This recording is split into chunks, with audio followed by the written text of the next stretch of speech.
السلام علیکم ورحمۃ اللہ وبرکاتہ۔ کیا حال ہے سب کا؟ الحمدللہ، نحمده ونصلی علی رسولہ الکریم، اما بعد فاعوذ باللہ من الشیطان الرجیم، بسم اللہ الرحمن الرحیم، رب اشرح لی صدری ویسر لی امری واحلل عقدۃ من لسانی یفقہوا قولی۔ جو شخص علم کے راستے پہ چلتا ہے جنت کا راستہ اس کے لیے آسان ہو جاتا ہے۔ علم کے لیے نکلنا حج کے برابر اجر حاصل کرنے کے برابر ہے۔ ابو امامہ بیان کرتے ہیں کہ نبی صلی اللہ علیہ وسلم نے فرمایا، جو شخص صبح کے وقت اس لیے مسجد کی طرف نکلا کہ بھلائی سیکھے یا سکھائے تو اس کے لیے اس حج ادا کرنے والے کی مثل اجر ہے جس نے اپنا حج مکمل کر لیا۔ یہ صحیح ترغیب و ترہیب کی روایت ہے، یعنی جو صبح کے وقت نکلے۔ آپ سب نکلتے ہیں صبح کے وقت، کہاں جاتے ہیں؟ مسجد جاتے ہیں۔ کیوں جاتے ہیں؟ بھلائی سیکھنے کے لیے یا سکھانے کے لیے۔ تو اس کا اجر و ثواب کوئی معمولی نہیں، اس کا اجر و ثواب حج کرنے والے کے برابر ہے جس نے اپنا حج مکمل کر لیا۔ تو آپ سوچئے کہ حج کا شوق کس کس کو نہیں، اور ہر شخص یہ چاہتا ہے کہ اس کا اجر بہت زیادہ ہو۔ سب لوگ حج کر نہیں پاتے، لیکن علم کی مجلسوں، خیر اور بھلائی سیکھنے کے لیے اگر کوئی انسان اپنا وقت نکالتا ہے، محنت اور کوشش کرتا ہے اور خیر کی مجالس کی طرف، مساجد کی طرف جاتا ہے تو اس کا یہ اجر و ثواب ہے۔ اللہ سبحانہ وتعالی ہمارے لیے بھی ہر روز حج کے برابر ثواب لکھ لے۔ اس کے خزانوں میں کچھ بھی کمی نہیں ہے، وہ سب کچھ دے سکتا ہے۔ 8واں پارہ۔ اعوذ باللہ من الشیطان الرجیم، بسم اللہ الرحمن الرحیم۔ وَلَوْ أَنَّنَا نَزَّلْنَا إِلَيْهِمُ الْمَلَائِكَةَ وَكَلَّمَهُمُ الْمَوْتَى وَحَشَرْنَا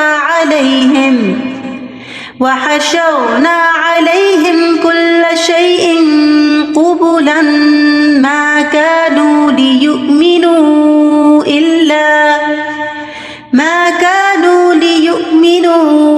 إِلَّا أَن يَشَاءَ اللَّهُ وَلَكِنَّ أَكْثَرَهُمْ يَجْهَلُونَ۔ شروع کرتی ہوں اللہ کے نام سے جو بے انتہا مہربان، نہایت رحم فرمانے والا ہے۔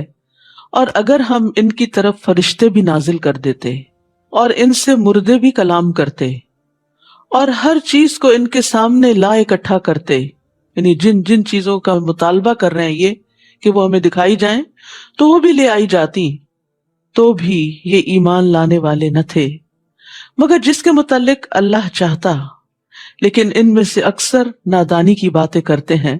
وَلَكِنَّ أَكْثَرَهُمْ يَجْهَلُونَ۔ یاد رکھیے، جہالت انسان کی ہدایت کے راستے میں رکاوٹ بن جاتی ہے، خواہ وہ جذباتی جہالت ہو یا علمی جہالت ہو۔ علم کا نہ ہونا بھی انسان کی ہدایت کے راستے میں رکاوٹ ہے، اسی طرح علم آنے کے بعد اپنی خواہشات کی پیروی بھی انسان کی ہدایت حاصل کرنے کے راستے میں رکاوٹ بن جاتی ہے۔ اہل مکہ کا، آپ کے مخالفین کا کچھ یہی حال تھا۔ اسی طرح ہم نے شیطان سیرت انسانوں اور جنوں کو ہر نبی کا دشمن بنایا جو دھوکہ دینے کی غرض سے کچھ خوش آئند باتیں ایک دوسرے کے کانوں میں پھونکتے رہتے ہیں۔ اگر تمہارا رب چاہتا تو وہ ایسا نہ کر سکتے، سو انہیں ان کے حال پہ چھوڑ دیجئے اور ان باتوں کو بھی جو وہ افترا کرتے ہیں۔ اللہ سبحانہ وتعالی رسول اللہ صلی اللہ علیہ وسلم کو تسلی دیتے ہوئے فرما رہے ہیں کہ جس طرح ہم نے آپ کے دشمن بنا دیے جو آپ کی دعوت کو ٹھکراتے ہیں اور آپ سے حسد کرتے ہیں، تو یہ ہماری سنت ہے۔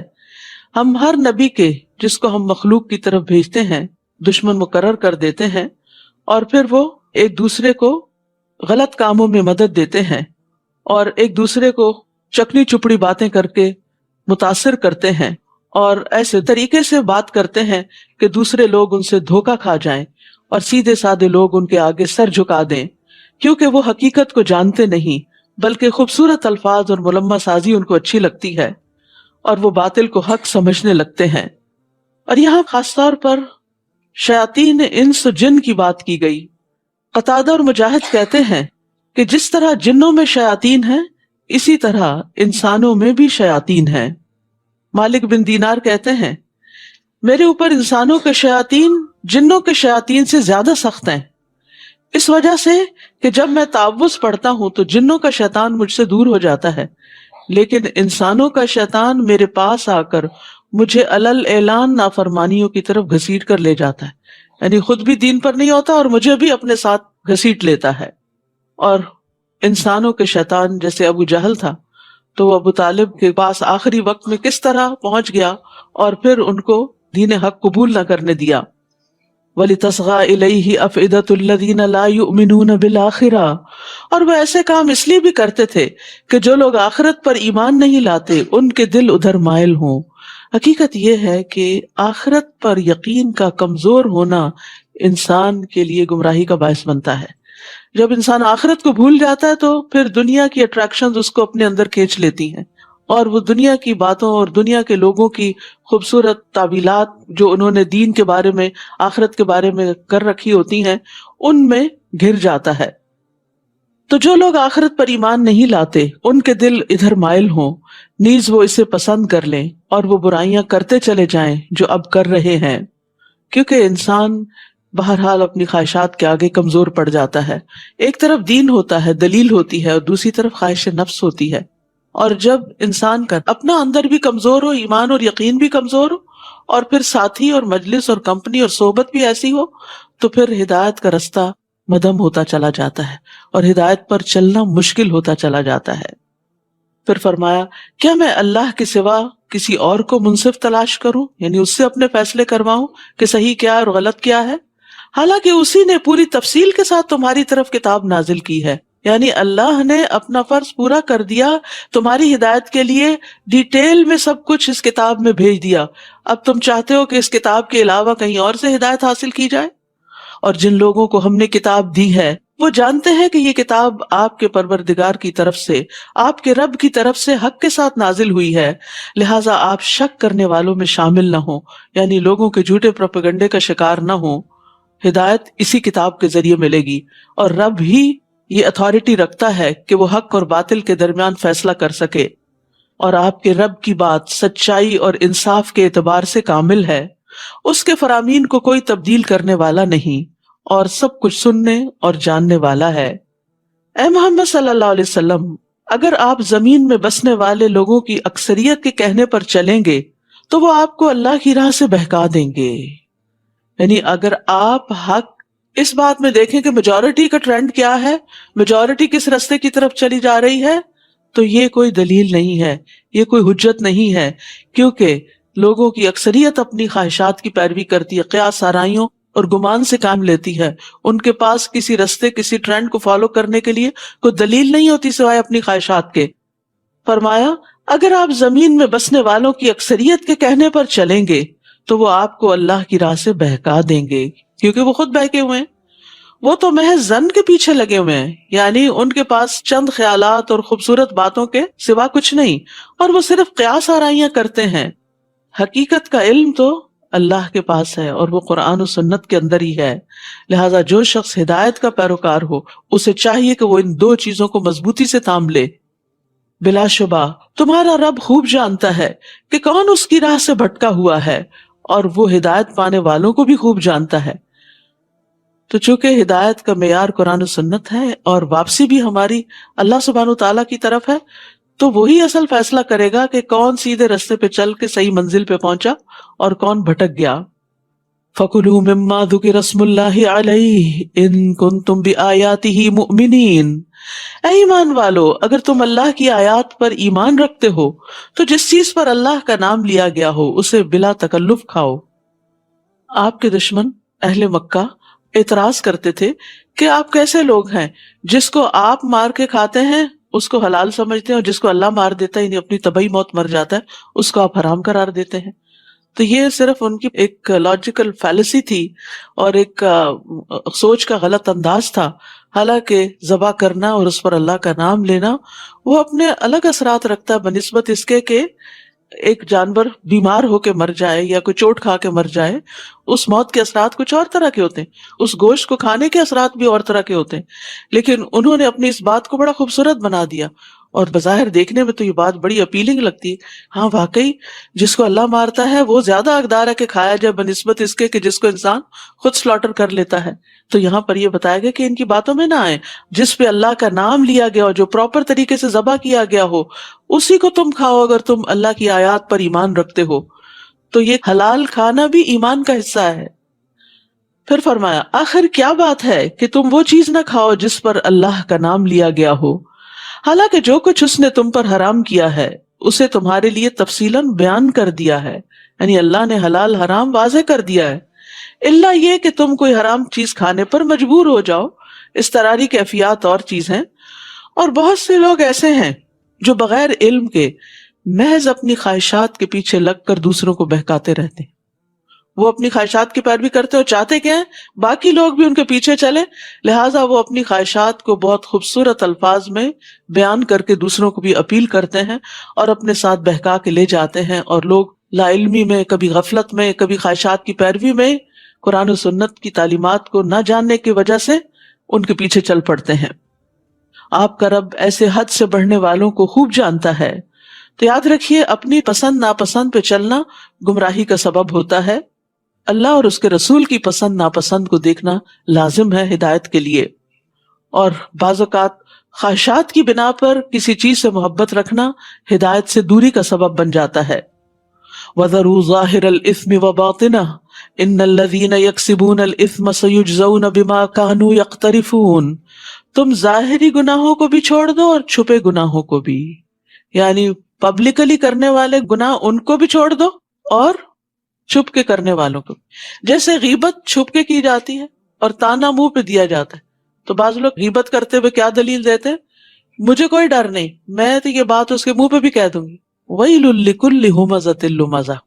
بری بات کو چاہے پیٹھ پیچھے کیا جائے، چھپ کے کیا جائے، کسی کے کان میں کیا جائے، یا کسی پرائیویٹ میسج میں کیا جائے، یا پھر سامنے بیٹھ کے تانا دیا جائے، دونوں میں ہی ہلاکت ہے. برا اخلاق جو ہے وہ انسان کے تنزل کا باعث بنتا ہے. اسی طرح باقی چیزیں بھی، یعنی بے حیائی، چھپی دوستیاں، زناکاریاں، یا پھر پبلکلی اس طرح کے جسچرز، ان تمام چیزوں سے روکا گیا ہے. تم ظاہری گناہوں کو بھی چھوڑ دو اور چھپے ہوئے گناہوں کو بھی.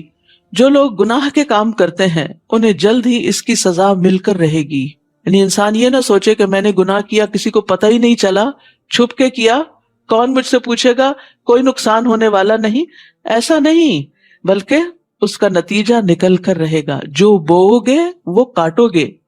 اور جس چیز پر اللہ کا نام نہ لیا گیا ہو اسے مت کھاؤ.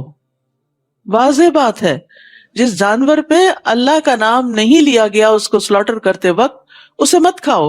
یہ گناہ کی بات ہے. بلا شبہ شیطان تو اپنے دوستوں کے دلوں میں شکوک و اعتراضات القاء کرتے رہتے ہیں تاکہ وہ تم سے جھگڑتے رہیں، اور اگر تم نے ان کی بات مان لی تو تم بھی مشرک ہی ہوئے.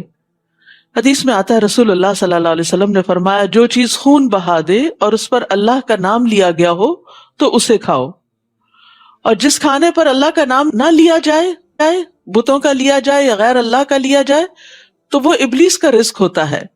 رسول اللہ صلی اللہ علیہ وسلم نے فرمایا کہ ابلیس نے کہا اے اللہ تو نے ساری مخلوق کا رزق واضح کر دیا ہے تو میرا رزق کہاں ہے؟ اللہ نے فرمایا ہر وہ چیز جس پر میرا نام نہ لیا جائے. اسی لیے کہتے ہیں نا جب کھانا کھاتے ہوئے بسم اللہ کے بغیر آپ شروع کرتے ہیں تو شیطان آپ کے کھانے میں شریک ہو جاتا ہے، پھر اس کی وہ طاقت اور وہ غذائیت آپ کو نہیں ملتی جو آپ کو ضرورت ہوتی ہے. أَوَمَنْ كَانَ مَيْتًا فَأَحْيَيْنَاهُ وَجَعَلْنَا لَهُ نُورًا يَمْشِي بِهِ فِي النَّاسِ. بھلا وہ شخص جو مردہ تھا، لا علم تھا، جاہل تھا، نہ اپنے رب کو پہچانتا تھا، نہ اپنے رسول کو، نہ اپنے دین کو، نہ اپنی آخرت کو، پھر ہم نے اسے زندہ کیا، اسے ایمان دیا، اسے علم دیا، اسے شعور بخشا، اسے دین کی سمجھ بخشی، اس کو روشنی عطا کی جس کی مدد سے وہ لوگوں میں زندگی بسر کر رہا ہے. وہ رہتا لوگوں کے بیچ میں ہی ہے، اٹھتا بیٹھتا کام کاج کرتا، لیکن اس کی سوچ بالکل مختلف، اس کا طریقہ مختلف ہوتا ہے. تو مسلمان اپنے باطن اور اپنے ظاہر دونوں سے ہی پہچانا جاتا ہے. یعنی ایمان اس کے قلب کو روشنی بخشتا ہے اور پھر اس کا عمل صالح اس کے ظاہر کو روشنی بخشتا ہے.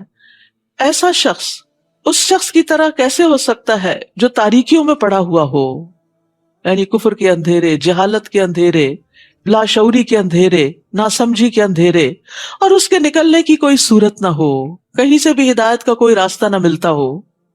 کافر جو کچھ کر رہے ہیں ان کے اعمال اسی طرح خوشنما بنا دیے گئے ہیں، یعنی جو اللہ کو نہیں مانتے، آخرت کو نہیں مانتے، اور ایمان کے بغیر جو کچھ کر رہے ہیں اس پر وہ بڑا فخر کرتے ہیں کہ وہ بہت ترقی کر رہے ہیں، لیکن اصل بات یہ ہے کہ انسان کی کامیابی دنیا کی ترقی کے ساتھ اسی وقت ہے جب وہ اپنے دینے والے کو پہچانتا ہے اور جس کے پاس واپس جانا ہے اس کو راضی کرتا ہے۔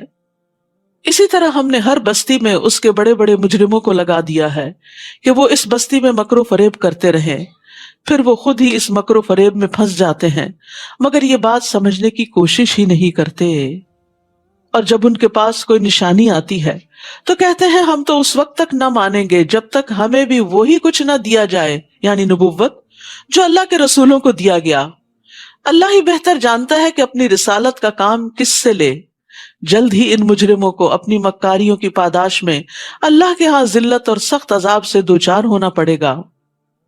فَمَن يُرِدِ اللَّهُ أَن يَهْدِيَهُ يَشْرَحْ صَدْرَهُ لِلْإِسْلَامِ، جس شخص کو اللہ ہدایت دینا چاہتا ہے اس کا سینہ اسلام کے لیے کھول دیتا ہے۔ ہدایت دو طرح کی ہوتی ہے، ایک ہوتی ہے ہدایت ارشاد جو تعلیم کی شکل میں، جو کائنات کی نشانیوں کی شکل میں ہے، یہ سب انسانوں کے لیے برابر ہے، لیکن بہت سے لوگ اس ہدایت کو دیکھنے کے باوجود، پڑھنے کے باوجود، سننے کے باوجود، جاننے کے باوجود بھی اس پر عمل نہیں کرتے کیونکہ انہیں توفیق نہیں ہوتی۔ تو جس کو یہ توفیق مل جاتی ہے وہ توفیق دراصل کیا کرتی ہے، اس کے سینے میں وسعت پیدا کر دیتی ہے۔ یہ وسعت کیا ہے کہ انسان اللہ کی بات سنتا ہے اور اس کا دل کھلا ہوتا ہے، وہ خوشی سے سنتا ہے، خوشی سے قبول کرتا ہے، اس پر غور و فکر کرتا ہے اور پھر اس کے مطابق عمل بھی کرتا ہے۔ تو یہ اللہ کی توفیق سے ہوتا ہے۔ تو جس کے ساتھ اللہ بھلائی کا ارادہ کر لیتا ہے اس کو دین کی سمجھ دے دیتا ہے۔ فَمَن يُرِدِ اللَّهُ أَن يَهْدِيَهُ يَشْرَحْ صَدْرَهُ لِلْإِسْلَامِ وَمَن يُرِدْ أَن يُضِلَّهُ يَجْعَلْ صَدْرَهُ ضَيِّقًا حَرَجًا، اور جسے گمراہ کرنا چاہتا ہے اس کے سینے میں اتنی گھٹن پیدا کر دیتا ہے جیسے وہ بڑی دقت سے بلندی کی طرف چڑھ رہا ہو۔ جب انسان بلندی کی طرف اوپر کو جاتا ہے تو آکسیجن نہیں ہوتی تو سانس گھٹنے لگتا ہے، تو اس لیے قرآن کا معجزہ ہے کہ 1400 سال پہلے ایسی بات بتا دی گئی کہ اوپر جانے سے سینہ گھٹے گا، سانس نہیں آئے گا۔ دوسرا معنی یہ بھی کیا گیا ہے کہ ایسا انسان جیسے کوئی اڑنے کی کوشش کر رہا، اڑ کے بھی انسان اوپر جاتا ہے نا، جیسے کوئی اڑنے کی کوشش کر رہا ہو تو اڑنا انسان کے لیے بڑا مشکل کام ہے۔ انسان کے بازو کاموں کے لیے تو ہیں مگر پرندوں کی طرح اڑنے کے لیے نہیں ہے، تو یہ بھی ایک مشکل کام ہے۔ یعنی ایسے شخص کے لیے پھر ہدایت کی طرف آنا، اس پہ چلنا اتنا مشکل ہوتا ہے جیسے چلنے کی بجائے اڑنا مشکل ہوتا ہے، یا اوپر کو چڑھنا مشکل ہوتا ہے، یا ماؤنٹین کلائمبنگ مشکل ہوتی ہے۔ یعنی اس کو دین کی بات اچھی نہیں لگتی، اس کو اختیار کرنا، اس پہ عمل کرنا بڑا ہی مشکل لگتا ہے۔ دین کی طرف آنا، نماز کی طرف آنا، دین کی مجلسوں کی طرف آنا، دیندار لوگوں کے پاس بیٹھنا، خیر اور بھلائی کی بات سننا اس کے لیے بڑا ہی بوجھل ہوتا ہے، اس سے اس کا دل گھٹتا ہے، وہ اس کی طرف نہیں آنا چاہتا۔ اور یہ بڑی خطرناک علامت ہوتی ہے کہ انسان دین کی مجلس کی طرف آنا ہی نہ چاہے، اور آئے بھی تو دل گھٹا رہے، کچھ اندر نہ جائے۔ جیسے کوئی چیز بھیجی بھی ہوتی ہے نا تو اس کے اندر ڈالیں باہر ہی نکل آتی، تو کچھ لوگ قرآن سنتے بھی ہیں وہ اندر جانے کی بجائے باہر ہی الٹ جاتا ہے۔ تو اللہ سبحانہ وتعالیٰ سے یہ دعا کثرت سے کرنی چاہیے، رب اشرح لی صدری ویسر لی امری واحلل عقدۃ من لسانی یفقہوا قولی۔ موسیٰ علیہ السلام نے سینے کی وسعت مانگی تھی تاکہ یہ ساری باتیں اندر آ جائیں، جذب ہو جائیں اور انسان کے اندر عمل کی صلاحیت پیدا ہو جائے۔ جو لوگ ایمان نہیں لاتے اللہ تعالیٰ اسی طرح ان پر حق سے فرار اور نفرت کی ناپاکی مسلط کر دیتا ہے، پھر دین کی طرف آنا ان کے لیے مشکل ہو جاتا ہے۔ تو جس کا سینہ وسیع ہوگا وہ اللہ کے ہر حکم پر دل کی خوشی سے عمل کرے گا۔ نماز اس کے لیے آنکھوں کی ٹھنڈک ہوگی، نہ کہ منافقوں کی طرح بہت بڑی مصیبت، اور وہ اسلام کے ہر حکم کے لیے اپنا سینہ وسیع پائے گا، یعنی ویلکمنگ، خوش، اور ہر چیز اس کو اپنی جگہ سینس بناتی ہوئی نظر آتی ہے، یعنی جو ایمان رکھتا ہے اس کو اللہ تعالیٰ کی بات سمجھ آ جاتی ہے اور اس کی سینس اور حکمت اور مصلحت بھی سمجھ آنے لگتی ہے، اور وہ اس پر خوش ہو جاتا ہے کہ اللہ نے میرے لیے ایک رستہ کھول دیا ہے۔ لیکن اگر منافقت ہو اندر تو پھر دین کی سمجھ نہیں آتی اور ہر حکم پر اعتراض ہونے لگتا ہے، یہ حکم کیوں دیا گیا اور وہ کیوں کہا گیا اور یہ بڑا مشکل ہے۔ نہیں، ایمان والوں کے لیے اللہ کا کوئی بھی حکم مشکل نہیں ہوا کرتا۔ وَيُسَلِّمُ تَسْلِيمًا، وہ پوری طرح مان جاتے ہیں، تسلیم کر لیتے ہیں، سر تسلیم خم کر دیتے ہیں۔ وَهَذَا صِرَاطُ رَبِّكَ مُسْتَقِيمًا قَدْ فَصَّلْنَا الْآيَاتِ لِقَوْمٍ يَذَّكَّرُونَ، اور یہ اسلام ہی آپ کے رب کی سیدھی راہ ہے، بے شک ہم نے نصیحت قبول کرنے والوں کے لیے آیات کو کھول کھول کر بیان کر دیا ہے۔ ہم سب مانگتے ہیں نا اہدنا الصراط المستقیم، کہ ہمیں سیدھا رستہ دکھا، تو ھذا صراط ربک مستقیما، اسلام سیدھا رستہ ہے اور وہ ایک ہی راستہ ہے۔ عبداللہ بن مسعود کہتے ہیں کہ ایک مرتبہ رسول اللہ صلی اللہ علیہ وسلم نے ہمارے سامنے ایک لکیر کھینچی اور فرمایا کہ یہ اللہ کا راستہ ہے، پھر اس کے دائیں اور اس کے بائیں کچھ اور لکیریں کھینچی اور فرمایا کہ یہ مختلف راستے ہیں۔ یزید کہتے ہیں کہ جن میں سے ہر راستے پر شیطان بیٹھا ہے اور ان راستوں پر چلنے کی دعوت دے رہا ہے، یعنی انسان دین کی طرف آنے لگتا ہے تو کوئی ادھر بلاتا ہے، کوئی ادھر بلاتا ہے، کبھی خواہشات نفس ہیں، کبھی لوگ ہیں، کبھی معاشرے کے ٹرینڈز ہیں، فیشن ہیں، بہت ساری ایسی چیزیں ہیں جو انسان کو اللہ کے حکم پر صحیح طور پر عمل نہیں کرنے دیتی۔ تو جس شخص کو اپنے رب کی رضا مطلوب ہوتی ہے وہ ادھر ادھر ڈائیورٹ نہیں ہوتا، وہ اسٹریٹ جاتا ہے کہ مجھے اسی رستے پر رہنا ہے، چاہے میرے دوست کسی اور طرف چلے گئے، میرے رشتہ دار کسی اور طرف چلے گئے، مجھے ان کے پیچھے نہیں جانا، مجھے قرآن و سنت کے بتائے ہوئے رستے پر ہی چلنا ہے۔ جو اس رستے پر چل کر منزل پہ پہنچیں گے تو ان کے لیے کیسی منزل ہے؟ لَهُمْ دَارُ السَّلَامِ عِنْدَ رَبِّهِمْ وَهُوَ وَلِيُّهُمْ بِمَا كَانُوا يَعْمَلُونَ، ایسے لوگوں کے لیے ان کے رب کے ہاں سلامتی کا گھر ہے، اور ان کے نیک اعمال کرنے کی وجہ سے وہ ان کا سرپرست ہوگا، وہ ان کا دوست ہوگا۔ تو یاد رکھیے جنت دار السلام ہے، جہاں پر انسان داخل ہوگا تو کسی قسم کی کوئی آزمائش، کوئی رنج، غم، مصیبت، کوئی تکلیف کچھ بھی نہ ہوگا۔ اہل جنت کو ایک آواز دینے والا آواز دے گا، اے جنت والو، بے شک تمہارے لیے یہ طے ہو گیا ہے کہ تم صحت مند رہو گے، کبھی بیمار نہیں ہوگے۔ یاد رکھیے جان ہے تو جہان ہے، ساری نعمتیں صحت کے ساتھ ہوتی، انسان بیمار ہو جاتا ہے تو کچھ کھانا بھی اچھا نہیں لگتا، کسی سے بات کرنا اچھا نہیں لگتا، ساری نعمتیں حتیٰ کہ اپنی اولاد اور اپنا مال سب کچھ اس کے لیے سیکنڈری ہو جاتا ہے۔ جو جو مرض کی شدت بڑھتی ہے تو دنیا سے دل بیزار ہوتا ہے انسان کا، اس کو پرواہ نہیں ہوتی کہ سب چیزیں کہاں جا رہی ہیں، اس کو اپنی جان کی پڑ جاتی۔ تو جنت میں سب سے پہلی نعمت جس کی خوشخبری دی گئی کہ تم ہمیشہ صحت مند رہو گے، کوئی بیماری تمہارے پاس نہیں پھٹکے گی، اور بے شک تم زندہ رہو گے، کبھی مرو گے نہیں۔ دنیا میں انسان کتنا بھی صحت مند ہو، موت کا خوف نہیں جاتا، اور جائے بھی کیسے، کیونکہ وہ تو آنی ہی آنی ہے۔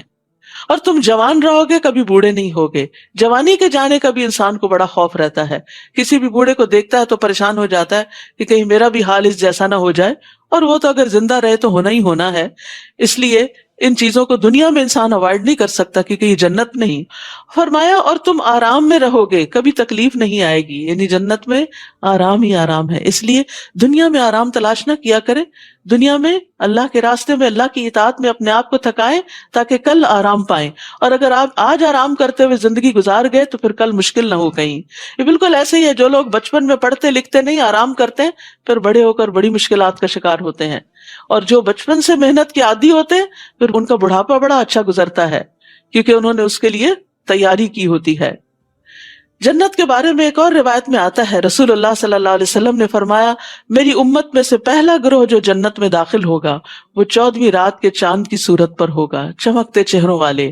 پھر جو ان کے بعد ہوں گے وہ آسمان میں انتہائی چمکدار ستاروں کی طرح ہوں گے، پھر وہ تدریجاً اپنے اپنے مرتبے کے مطابق ہوں گے، نہ وہ پاخانہ کریں گے، نہ پیشاب کریں گے، نہ ناک سنکیں گے، نہ تھوکیں گے، کسی قسم کی کوئی گندگی، پسینہ، غلاظت، بو، کوئی ایسی چیز ان کے جسم سے نہیں نکلے گی۔ وہ صاف ستھرے طیب ہی ہوں گے اور ہمیشہ اللہ کی رضا میں ہوں گے۔ اور یاد رکھیے جو جنت کے بلند درجوں والے ہوں گے ان تک صرف وہی پہنچ سکیں گے. اگر ان کے کچھ دوست احباب نیچے والے درجوں میں ہیں تو ان سے ملنے کے لیے اوپر والے نیچے آئیں گے, نیچے والے اوپر نہیں جا سکیں گے. وہ ان کی راحتیں نہیں دیکھ سکیں گے کیونکہ ان کی راحتوں کا مقام کچھ اور ہوگا. تو اس لیے صرف جنت نہیں, جنت کے اعلیٰ ترین درجے جنت الفردوس کی دعا مانگا کریں, کیونکہ وہ نعمتیں وہی دیکھیں گے جو اس کے حقدار ہوں گے, باقی لوگ وہاں نہیں جا سکیں گے. جس دن اللہ سب لوگوں کو اکٹھا کرے گا تو فرمائے گا, اے جنوں کے گروہ, تم نے بہت سے آدمیوں کو اپنا تابع بنا رکھا تھا, اور انسانوں میں سے جو ایسے جنوں کے دوست ہوں گے وہ کہیں گے, اے ہمارے رب, ہم دونوں نے ہی ایک دوسرے سے خوب فائدہ اٹھایا حتیٰ کہ وہ وقت آ پہنچا جو تو نے ہمارے لیے مقرر کیا تھا. اللہ تعالیٰ فرمائے گا, اچھا, تم سب کا ٹھکانہ دوزخ ہے جس میں تم ہمیشہ رہو گے, مگر جتنی مدت اللہ بچانا چاہے گا بچا لے گا, بلا شبہ وہ بہت دانا اور سب کچھ جاننے والا ہے. یعنی دنیا میں شیطان اور انسان مل کے جو برے برے کام کرتے ہیں تو آخرت میں انجام بھی اکٹھا ہی ہوگا. اس طرح ہم ظالموں کو ایک دوسرے کا ساتھی بنا دیں گے کیونکہ وہ مل کر ایسے ہی کام کیا کرتے تھے. تو یہاں ظالم کے لیے بڑی تنبیہ ہے کہ ظالم کو دوست نہ بناؤ, اور عام انسان کو بھی کسی ظالم کا ساتھ نہیں دینا چاہیے کیونکہ وہ اسے شر پہ ابھارتا ہے, خیر سے دور رکھتا ہے, اور یہ بھی ایک سزا کی قسم ہے. اور گناہ جو ہے ظالم کو مزید گناہ گار بنا دیتا ہے اور اس کو نقصان پہنچاتا ہے. پھر اللہ ان سے فرمائے گا, اے جنوں اور انسانوں کی جماعت, کیا تمہارے ہاں تم ہی میں سے رسول نہیں آئے تھے جو تمہارے سامنے میری آیات بیان کرتے اور آج کے دن کی ملاقات سے تمہیں ڈراتے؟ وہ کہیں گے, ہاں, ہم اپنے خلاف خود یہ گواہی دیتے ہیں. یعنی آئے تھے وہ تو اپنا کام کر گئے, بات یہ تھی کہ دنیا کی زندگی نے انہیں دھوکے میں مبتلا کر رکھا تھا, لہٰذا وہ اپنے خلاف گواہی دینے پر مجبور ہوں گے کہ فی الواقع وہ اللہ کی آیات کے منکر تھے, ماننا نہیں چاہتے تھے. یہ گواہی اس لیے ہوگی کہ آپ کے رب کا یہ دستور نہیں کہ وہ بستیوں کو ظلم سے تباہ کر ڈالے جبکہ وہ حقیقت حال سے ناواقف ہوں. وَلِكُلٍّ دَرَجَاتٌ مِّمَّا عَمِلُوا وَمَا رَبُّكَ بِغَافِلٍ عَمَّا يَعْمَلُونَ, اور ہر ایک کو اس کے اعمال کے مطابق درجہ ملے گا. جو جن جنت میں جائیں گے ان کے بھی درجات ہوں گے, جو انسان جنت میں جائیں گے ان کے بھی درجات ہوں گے. ایک روایت میں آتا جنت کے 100 درجے ہیں, ایک درجے اور دوسرے کے درمیان اتنا ہی فاصلہ ہے جتنا زمین اور آسمان کے. سوچئے پھر وہ آخری درجہ کہاں ہوگا. اور بعض روایات کے مطابق قرآن کی جتنی آیتیں ہیں اتنے جنت کے درجے ہیں, ایک ایک آیت سیکھنے پر جنت کا درجہ اوپر ہوتا چلا جائے گا.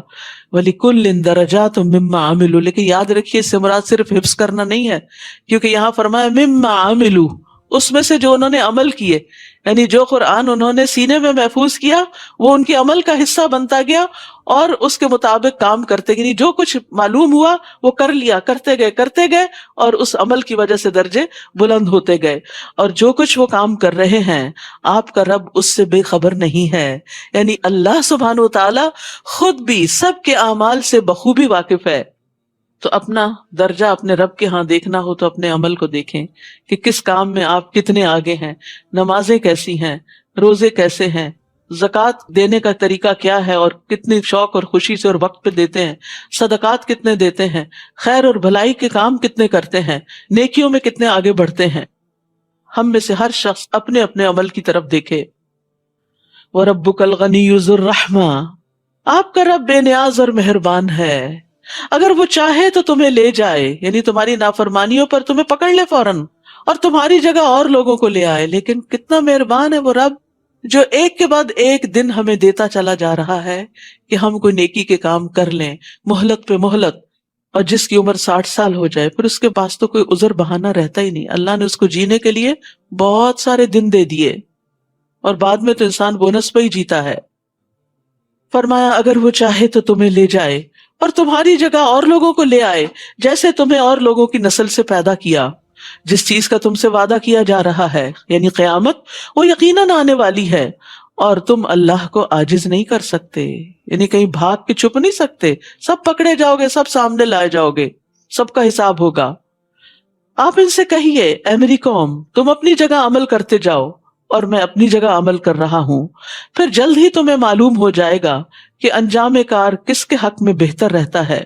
اور یہ تو یقینی بات ہے کہ ظالم کامیاب نہیں ہو سکتے.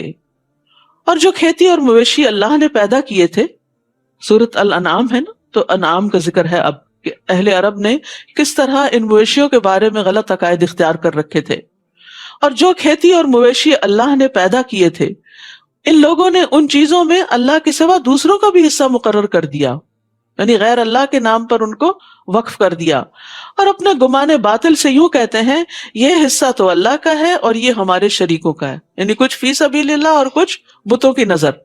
اب جو حصہ ان کے شریکوں کا ہوتا یعنی بتوں کا ہوتا، وہ اللہ کے حصے میں شامل نہ ہو سکتا تھا، کیونکہ وہ ان کے اپنے درمیان تقسیم ہوتا تھا اور اللہ کے نام پر غریبوں میں تقسیم ہوتا۔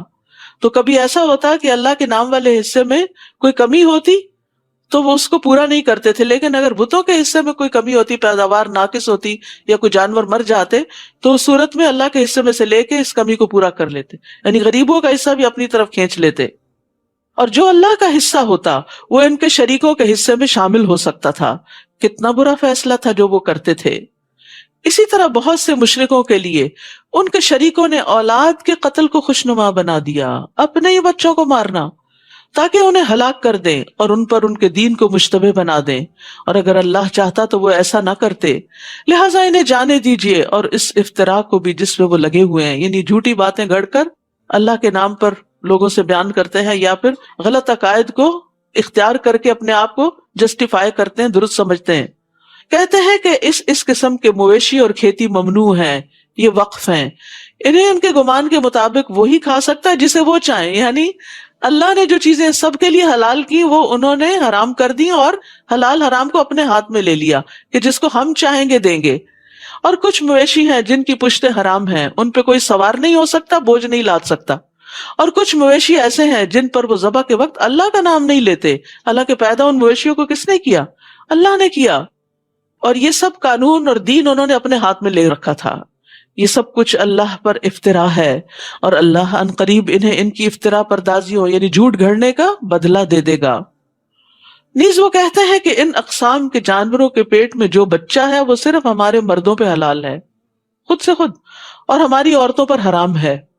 بیچاری عورتیں ہر دور میں محروم رہی، البتہ اگر وہ بچہ مردہ ہو تو مرد عورت سب کھا سکتے ہیں۔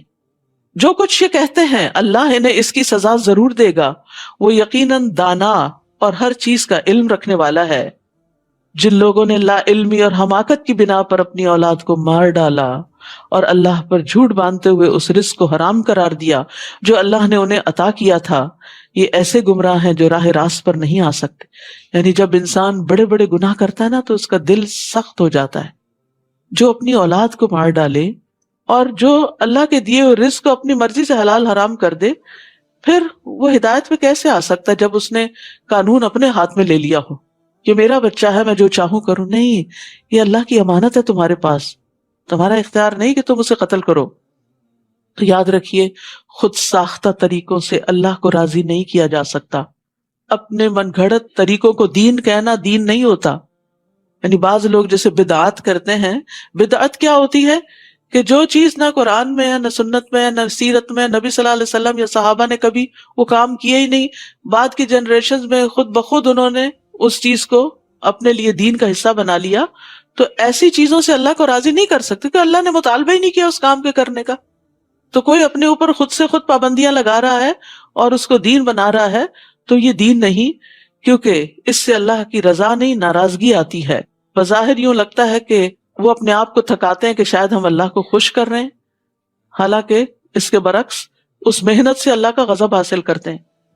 تو یاد رکھیے، کسی بھی چیز کو جب آپ دین، ثواب، عبادت سمجھ کے کریں تو پہلے یہ دیکھ لیں کہ کیا اس کو اللہ سبحانہ تعالیٰ نے یا اس کے رسول صلی اللہ علیہ وسلم نے اوتھینٹیکیٹ کیا ہے، اس کو عبادت کہا بھی ہے یا خود سے خود بنا لیا۔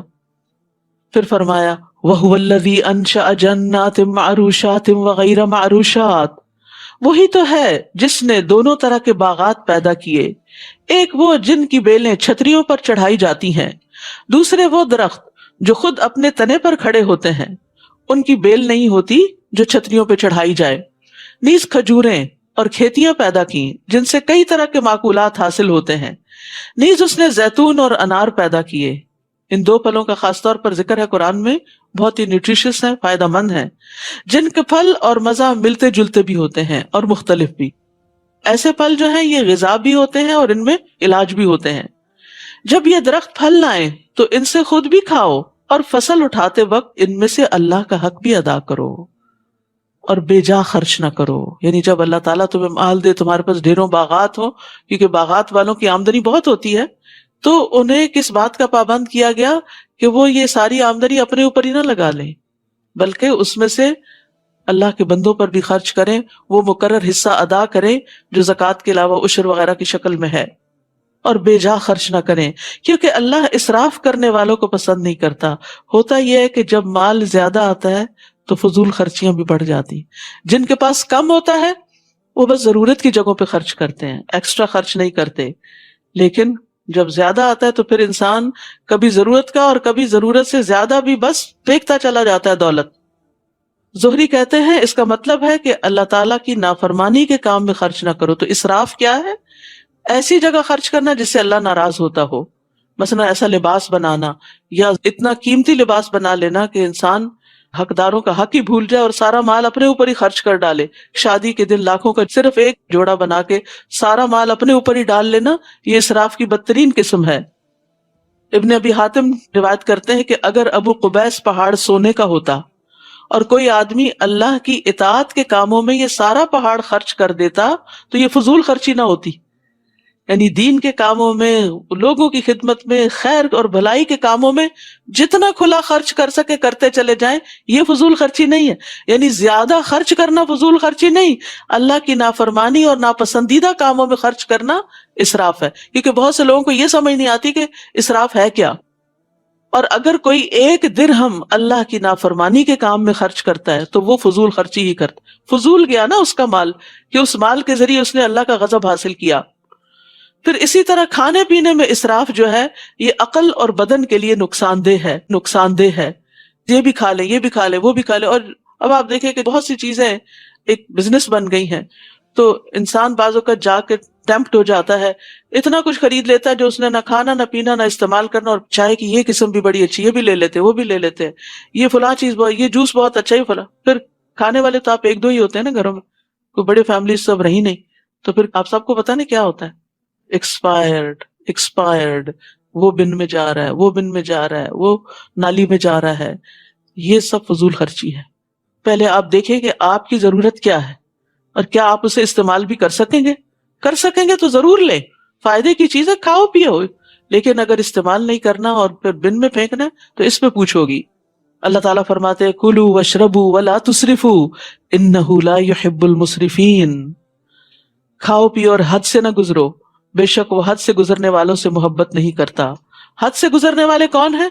جو فخر اور مباحات اور دکھاوے کے لیے کرتے ہیں، جو اپنی دھاک جماتے ہیں قیمتی قیمتی چیزیں خرید کر.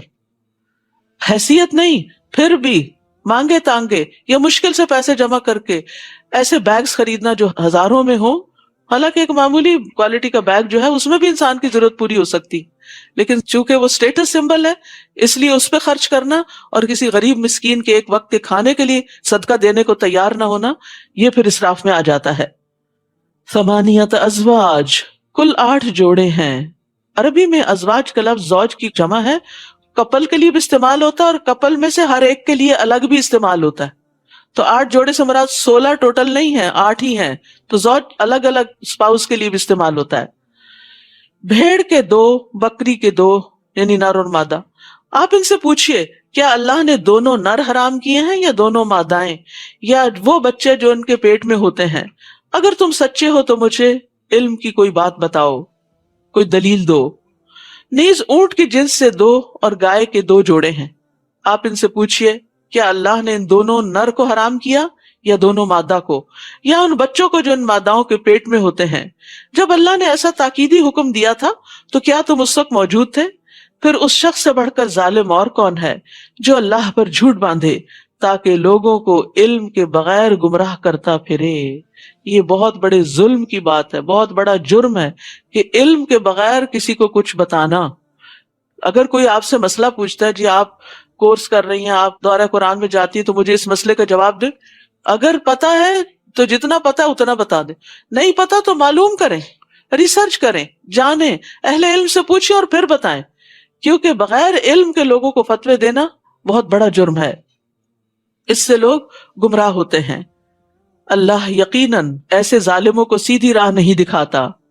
آپ ان سے کہہ دیجئے کہ جو وحی میری طرف آئی ہے اس میں تو کوئی ایسی چیز نہیں پاتا جو کھانے والے پر حرام کی گئی ہو، یعنی جن کو تم لوگوں نے حرام کیا یہ اس کی طرف اشارہ ہے، الا یہ کہ وہ مردار ہو یا بہایا ہوا خون ہو یا خنزیر کا گوشت ہو کیونکہ وہ ناپاک ہے، یا فسق ہو کہ وہ چیز اللہ کے سوا کسی اور کے نام سے مشہور کر دی گئی ہو، یعنی غیر اللہ کے نام پر قربان کی گئی ہو۔ ہاں، جو شخص لاچار ہو جائے اس حال میں کہ نہ تو وہ اللہ کے قانون کا باغی ہو اور نہ ضرورت سے زیادہ کھانے والا ہو، تو اسے معاف ہے، کیونکہ آپ کا رب بخش دینے والا اور رحم کرنے والا ہے۔ اصل میں یہاں دلائل دیے جا رہے ہیں اہل عرب کے ان غلط قوانین کو ثابت کرنے کے کہ جو انہوں نے خود سے حلال اور حرام کے کچھ قاعدے بنا کر اللہ کی نعمتوں کو لوگوں پر حرام کر رکھا تھا، یا کبھی اپنے آپ پر بھی۔ اور جن لوگوں نے یہودیت اختیار کی ان پر ہم نے ہر ناخن والا جانور حرام کیا تھا، نیز ان پر گائے اور بکری کی چربی بھی حرام تھی، الا یہ کہ وہ پشت، آنتوں اور ہڈیوں سے چمٹی ہوئی ہو۔ ہم نے یہ چیزیں ان کی سرکشی کی سزا کے طور پر ان پہ حرام کی تھی، اصلاً حرام نہیں تھی، دین ابراہیمی میں حرام نہیں تھی، اور جو کچھ ہم کہہ رہے ہیں بالکل سچ کہہ رہے ہیں۔ اب یہاں مسلسل حلال و حرام کی بات ہو رہی ہے کیونکہ یہ دین کا حصہ ہے۔ ہمارا دین ایک مکمل دین ہے جو کھانے پینے کے معاملات میں بھی ہمیں رہنمائی دیتا ہے کہ انسان کے لیے کیا کھانا فائدہ مند ہے اور کیا کھانا نقصان دہ ہے۔ پھر اگر یہ آپ کو جھٹلائیں تو ان سے کہیے تمہارے رب کی رحمت بہت وسیع ہے کہ تم سزا سے بچے ہوئے ہو، ورنہ مجرموں سے اس کا عذاب ٹالا نہیں جا سکتا۔ یہ مشرک جواباً کہہ دیں گے اگر اللہ چاہتا تو نہ ہم شرک کرتے اور نہ ہمارے آباء و اجداد اور نہ ہم کسی چیز کو حرام ٹھہراتے۔ یہ جو دلیل ہے نا، اور یہ بات یہ اکثر لوگ کرتے ہیں اپنے غلط اعمال کو جسٹیفائی کرنے کے لیے۔ اللہ چاہتا تو ہم بھی نمازیں پڑھتے، جب کہنا نماز پڑھ لی، جب اللہ چاہے گا تو پڑھیں گے۔ بھئی آپ کب چاہیں گے؟ آپ بھی تو چاہیں۔ جو چاہتا ہے من جد وجد، اللہ تعالیٰ اس کو عطا کر دیتا ہے، لیکن جس کی اپنی نیت اور اپنا ارادہ ہی کھوٹا ہوتا ہے اور جو ہدایت کی طرف آنا نہیں چاہتا، تو اللہ سبحانہ وتعالیٰ کا یہ قانون نہیں کہ زبردستی لوگوں کو ہدایت کی طرف لائے۔ اسی طرح ان لوگوں نے بھی جھٹلایا جو ان سے پہلے تھے، حتیٰ کہ انہوں نے ہمارے عذاب کا مزہ چکھ لیا۔ آپ ان سے کہیے کہ اگر تمہارے پاس کوئی علم کی بات ہے تو لاؤ ہمیں دکھاؤ، تم تو محض ظن کے پیچھے پڑے ہوئے ہو اور جو بات کرتے ہو بلا دلیل کرتے ہو۔ قل فللہ الحجۃ البالغہ فلو شاء لہداکم اجمعین۔ آپ ان سے کہیے کہ تمہارے ظن کے مقابلے میں اللہ کی حجت کامل ہے، اللہ کے دلائل مضبوط ہیں، اگر وہ چاہتا تو تم سب کو ہدایت دے دیتا، یعنی وہ زبردستی تمہیں ان دلائل کا قائل کر دیتا، لیکن یہ اس کا طریقہ نہیں۔ اس نے انسان کو آزادی رائے دے رکھی ہے، عقل دے رکھی ہے کہ انسان سوچ سمجھ کر اور ہدایت کی روشنی میں خود صحیح راستہ اختیار کرے۔ آپ ان سے کہیے اپنے وہ گواہ تو لاؤ جو یہ گواہی دیں کہ اللہ نے فی الواقع ان چیزوں کو حرام کیا ہے، پھر اگر وہ گواہی دے بھی دیں تو آپ ان کے ساتھ گواہی نہ دینا، نہ ہی ان لوگوں کی خواہشات کے پیچھے لگنا جو ہماری آیات کو جھٹلاتے ہیں اور جو آخرت پر ایمان نہیں رکھتے اور دوسروں کو اپنے رب کا ہمسر بناتے ہیں۔ قل تعالوا اتل ما حرم ربکم علیکم الا تشرکوا بہ شیئا وبالوالدین احسانا۔ آپ ان سے کہیے آؤ میں تمہیں پڑھ کر سناؤں کہ تمہارے رب نے تم پر کیا کچھ حرام کیا ہے۔ تو قرآن پڑھ کر سنانے کا حکم ہے، کیونکہ سن کر بات زیادہ سمجھ میں آتی ہے، اور اس لیے بھی کہ قرآن مجید اللہ کا کلام ہے، تو کلام کو کلام کی شکل میں کنوے کیا جائے تو بات زیادہ دل پہ لگتی ہے۔ پڑھنے کا بھی فائدہ ہے کہ آپ اکیلے بیٹھ کے تفسیر پڑھیں، سمجھیں، جانیں، لیکن جب آپ سنتے ہیں تو بات دل پہ جا لگتی ہے۔ تو یہاں پر پڑھ کے سنانے کا حکم ہے نبی صلی اللہ علیہ وسلم کو، اور آپ لوگوں کو لکھ کر چیزیں نہیں دیتے تھے، سنایا کرتے تھے۔ آؤ میں تمہیں پڑھ کر سناؤں کہ تمہارے رب نے تم پر کیا کچھ حرام کیا ہے، اور وہ یہ باتیں ہیں کہ اس کے ساتھ کسی کو شریک نہ بناؤ، شرک حرام ہے، ان الشرک لظلم عظیم، اور یہ کہ والدین سے اچھا سلوک کرو، والدین کی نافرمانی حرام ہے، ان کو ستانا حرام ہے، اور یہ کہ مفلسی کے ڈر سے اپنی اولاد کو قتل نہ کرو کہ ہم انہیں کہاں سے کھلائیں گے، اللہ رزق کے راستے کھولنے والا ہے، کیونکہ ہم ہی تمہیں رزق دیتے ہیں تو ان کو بھی ضرور دیں گے، مایوس کیوں ہوتے ہو؟ اور یہ کہ بے حیائی کی باتوں کے قریب بھی نہ جاؤ، فحش باتوں کے قریب بھی نہ جاؤ، گالی گلوچ، گھٹیا مذاق، ننگی باتیں، خواہ یہ کھلی ہوں یا چھپی ہوں، یعنی کسی پرائیویٹ گیدرنگ میں کرو یا پبلکلی کرو، دونوں طرح منع ہے، سب کے سامنے کرو یا چھپ کے کرو۔ اور یہ کہ جس جان کے مارنے کو اللہ نے حرام کیا ہے اسے قتل نہ کرو، اولاد کے قتل کو الگ طور پہ بیان کیا واضح کرنے کے لیے، اور پھر عمومی طور پر الا یہ کہ حق کے ساتھ ہو، جیسے قصاص وغیرہ میں۔ یہ وہ باتیں ہیں جن کا اللہ نے تمہیں تاکیداً حکم دیا ہے، وصاکم بہ، وصیت ہوتی ہے تاکیدی حکم، اس کی تاکید ہے، لازماً یہ حکم ماننے ہوں گے، شاید کہ تم عقل سے کام لو۔ تو یاد رکھیے کہ حلال و حرام کے بارے میں جاننا بہت ضروری ہے، اسی لیے اللہ تعالیٰ نے نبی صلی اللہ علیہ وسلم کو حکم دیا کہ وہ ساری مخلوق کو اس آیت کی تلاوت کی سماعت کی دعوت دیں جس میں اللہ نے کچھ چیزیں حرام ٹھہرائیں۔ اور آپ صلی اللہ علیہ وسلم کے بعد علماء پر بھی یہ بات لازم ہے کہ وہ لوگوں کو تبلیغ کریں اور ان کو واضح کریں کہ اللہ نے ان کے لیے کیا حلال کیا، کیا حرام کیا ہے۔ اور یاد رکھیے حلال و حرام کی وضاحت عقل کی بنا پہ نہیں ہوتی، قرآن و سنت کی روح سے ہوتی ہے۔ رسول اللہ صلی اللہ علیہ وسلم نے فرمایا، جان لو ان قریب ایسا وقت آنے والا ہے کہ کسی شخص کو میری کوئی حدیث پہنچے گی اور وہ تکیہ لگائے ہوئے اپنی مسند پہ بیٹھا ہوگا، کاؤچ پر، کہے گا ہمارے اور تمہارے درمیان اللہ کی کتاب کافی، بس جو قرآن میں وہ کافی ہے، بس ہم جو کچھ اس میں حلال پائیں گے اسے حلال سمجھیں گے اور جو حرام پائیں گے اسے حرام سمجھیں گے، جبکہ حقیقت کیا ہے کہ جسے اللہ کے رسول نے حرام کیا وہ بھی اسی طرح حرام ہے جسے اللہ نے حرام کیا۔ تو حرام صرف قرآن سے نہیں پتہ چلتا، حرام سنت رسول صلی اللہ علیہ وسلم سے بھی پتہ چلتا ہے۔ اور کیا باتیں ہیں جن کا تاکیدی حکم ہے؟ وَلَا تَقْرَبُوا مَالَ الْيَتِيمِ إِلَّا بِالَّتِي هِيَ أَحْسَنُ حَتَّى يَبْلُغَ أَشُدَّهُ، نیز یہ کہ یتیم کے مال کے قریب بھی نہ جاؤ۔ بھائی فوت ہو گیا ہے، اس کی بہت سی پراپرٹی ہے، وہ اب یتیموں کا مال ہے، تمہارا حق نہیں ہے اس پہ کہ تم بھائی ہو۔ اگر ماں باپ زندہ ہے تو کچھ ان کو جائے گا، باقی یتیم بچوں کے لیے، مگر ایسے طریقے سے جو اس کے حق میں بہتر ہو، یعنی یتیم کے حق میں، تاکہ وہ عقل کی پختگی کو پہنچ جائے، میچور ہو جائے، اپنے مال کی حفاظت کر سکے، اسے انویسٹ کر سکے، اس سے بزنس کر سکے، اسے صحیح جگہ پر استعمال کر سکے، نہ کہ ضائع کر بیٹھے۔ اور یہ کہ ناپ اور تول انصاف کے ساتھ پورا کرو، ہم کسی کو اس کی مقدور سے زیادہ تکلیف نہیں دیتے، اس کی وسعت سے بڑھ کے اس پہ بوجھ نہیں ڈالتے۔ اور یہ کہ جب کچھ کہو تو انصاف سے کہو، کسی کی طرفداری نہ کرو اگر وہ غلط ہے، خواہ وہ بات تمہارے کسی قریبی سے تعلق کیوں نہ رکھتی ہو، تمہارا دوست ہی کیوں نہ ہو، تمہارے والدین ہی کیوں نہ ہو، تمہارے بہن بھائی کیوں نہ ہو، اگر وہ غلط ہیں تو انہیں غلط ہی کہو۔ اور یہ کہ اللہ کے عہد کو پورا کرو، تم نے اللہ کا نام لے کے کوئی کمٹمنٹ کی یا اللہ نے جو احکامات تمہیں دیے اور تم نے ان کو ماننے کا وعدہ کیا، یہ باتیں ہیں جن کا اللہ نے تمہیں حکم دیا ہے، شاید کہ تم نصیحت قبول کرو۔ وَأَنَّ هَذَا صِرَاطِي مُسْتَقِيمًا، اور بلا شبہ یہی میری سیدھی راہ ہے، لہٰذا اسی پر چلتے جاؤ، یعنی ان احکامات پر عمل کرنے والے ہی سیدھے راستے پر ہیں، اسلام کے راستے پر ہیں۔ اور دوسری راہوں پر نہ چلو، یعنی اپنی خواہشات کی پیروی نہ کرو، لوگوں کو مت دیکھو کہ وہ عمل کرتے ہیں یا نہیں، کیونکہ بعض اوقات ہم یہ دلیل دے دیتے ہیں نا سبھی ایسا کرتے ہیں، تو یہ حجت نہیں ہوتی کہ سبھی ایسا کرتے ہیں یا نہیں کرتے، دیکھنا یہ ہے کہ اللہ نے بھی اس کی اجازت دی ہے یا نہیں دی۔ اور دوسری راہوں پر نہ چلو ورنہ وہ تمہیں اللہ کی راہ سے ہٹا کر جدا جدا کر دیں گی، تفرقہ بھی ہو جائے گا اور تم صراط مستقیم سے دور نکل جاؤ گے۔ اللہ نے تمہیں انہی باتوں کا حکم دیا ہے تاکہ تم بچ جاؤ، یعنی برے انجام سے۔ پھر ہم نے موسیٰ کو ایسی کتاب دی جو نیک روش اختیار کرنے والے کے لیے مکمل تھی، اور اس میں ہر ضروری بات کی تفصیل بھی تھی، اور یہ کتاب ہدایت اور رحمت بھی تھی، اور اس لیے دی تھی تاکہ لوگ اپنے رب سے ملاقات پر ایمان لے آئیں۔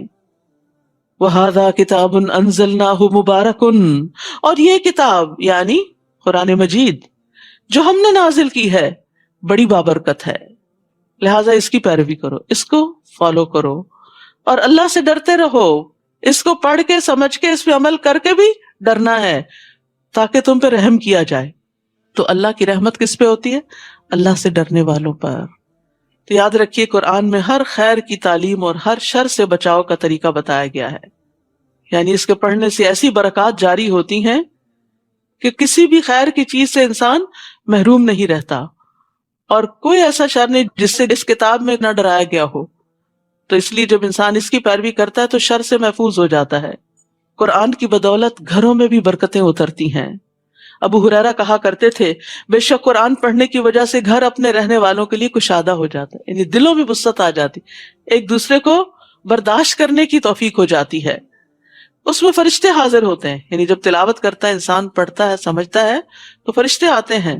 شیاطین اس گھر کو چھوڑ دیتے ہیں کیونکہ ان کو یہ سب کچھ بہت برا لگتا ہے. اس گھر کی خیر و برکت بڑھ جاتی ہے. اور قرآن نہ پڑھنے کی وجہ سے گھر اپنے رہنے والوں کے لیے تنگ ہو جاتے ہیں، خواہ بڑے بڑے مینشنز ہی کیوں نہ ہوں.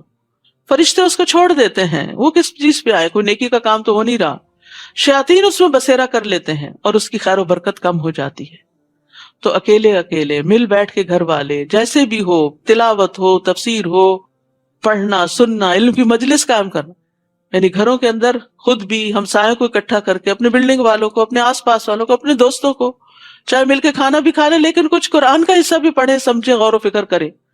کیونکہ دعوتیں ہوتی ہیں لیکن ان میں صرف دنیا کی باتیں، کپڑوں کی باتیں، کھانوں کی ریسیپیز، بزنس کے طریقے شیئر کیے جاتے ہیں، لیکن آخرت کے بزنس کی بات نہیں ہوتی. تو اسی لیے پھر کیا ہوتا ہے کہ برکت نہیں ہوتی.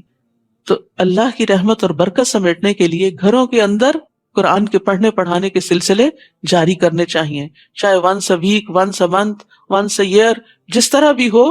خود ذاتی طور پہ تو روز ہی پڑھنا چاہیے، ڈیلی مطالعہ کا ایک حصہ ہونا چاہیے، لیکن سب کے ساتھ اکٹھے بیٹھ کر بھی ہونا چاہیے، کیونکہ جس مجلس میں اکٹھے بیٹھ کے ذکر کیا جاتا ہے اس کو فرشتے ناپ لیتے ہیں.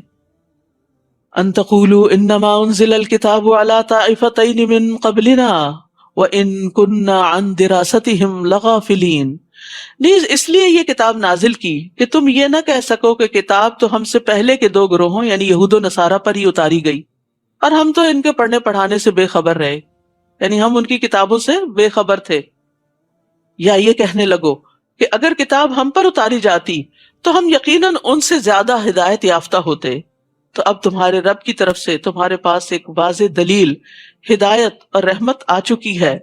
پھر اس شخص سے بڑھ کر ظالم اور کون ہوگا جو اللہ تعالیٰ کی آیات کو جھٹلائے اور ان سے کنی کترائے، یعنی مانے نہ اور ان کو اوائڈ کرے. اور جو لوگ ہماری آیات سے کنی کتراتے ہیں انہیں ہم ان کے اس عمل کی بہت بری سزا دیں گے. کیا یہ اسی بات کا انتظار کر رہے ہیں کہ ان کے پاس فرشتے آئیں، یعنی مانتے کیوں نہیں؟ کیا فرشتوں کی آمد کا انتظار ہے، یا خود آپ کا رب آ جائے، یا اس کی کوئی نشانی یعنی معجزہ آئے؟ جس دن کوئی ایسا معجزہ آ گیا تو اس وقت کسی کا ایمان لانا اسے کچھ فائدہ نہ دے گا جو اس سے پیشتر ابھی تک ایمان نہ لایا ہو یا اپنے ایمان کی حالت میں نیکی کے کام نہ کیے ہوں. آپ ان سے کہیے کہ تم بھی انتظار کرو، ہم بھی انتظار کرتے ہیں. تو یاد رکھیے کہ موت کے آنے سے پہلے پہلے نیک عمل کر لینے چاہیے. جب موت آ جاتی ہے تو پھر تو توبہ بھی قبول نہیں ہوتی. وَأَنفِقُوا مِمَّا رَزَقْنَاكُمْ مِنْ قَبْلِ أَنْ يَأْتِيَ أَحَدَكُمُ الْمَوْتُ فَيَقُولَ رَبِّ لَوْلَا أَخَّرْتَنِي إِلَىٰ أَجَلٍ قَرِيبٍ فَأَصَّدَّقَ وَأَكُن مِّنَ الصَّالِحِينَ.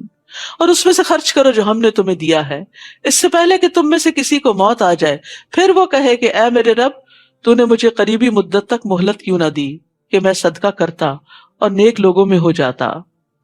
ابو ہریرہ کہتے ہیں ایک شخص نے نبی صلی اللہ علیہ وسلم سے کہا، اے اللہ کے رسول، کون سا صدقہ افضل ہے؟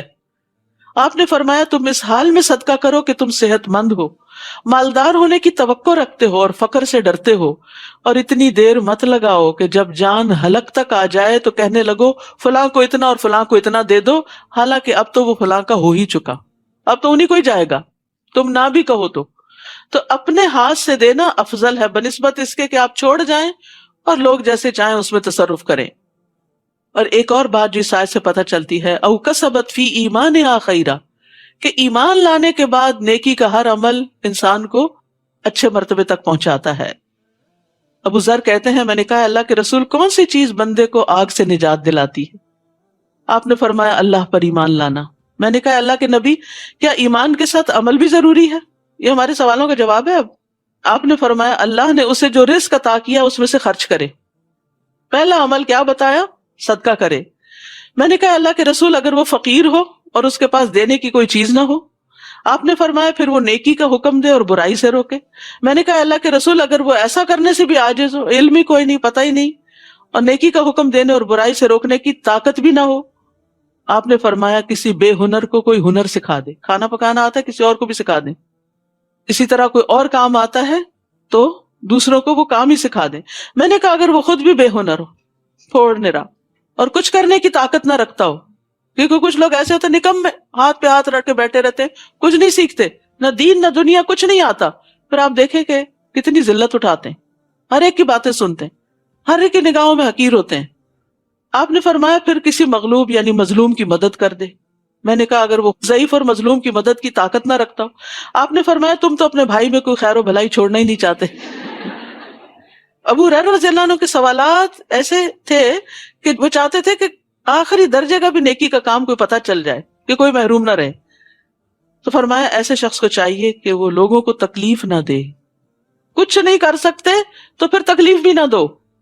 تو میں نے کہا اللہ کے رسول جب کوئی شخص یہ عمل کرے گا تو جنت میں داخل ہو جائے گا. آپ نے فرمایا جو بھی مسلمان ان خصلتوں میں سے کسی خصلت پہ عمل کرے گا وہ خصلت اس کا ہاتھ پکڑے گی حتیٰ کہ جنت میں داخل کرا دے گی. یعنی نیکی کے کسی نہ کسی کام میں ایکسپرٹ ہوں, آگے بڑھیں, کہ وہ کام ریپیٹڈلی کرتے چلے جائیں حتیٰ کہ وہ آپ کی پہچان بن جائے. جب لوگ فوت ہوتے ہیں نا تو پھر جو گواہیاں آتی ہیں, فلاں بڑا ہی سخی تھا, بڑے کھلے دل والا تھا, بڑی لوگوں کی مدد کرتا تھا. تو آپ سوچئے آپ کی اسپیشلٹی کیا ہے, آپ کس نام سے جانے جائیں گے. یہ نہیں کہ دکھاوا اور ریاکاری کے لیے کہ میں لوگوں میں مشہور ہو جاؤں, نہیں.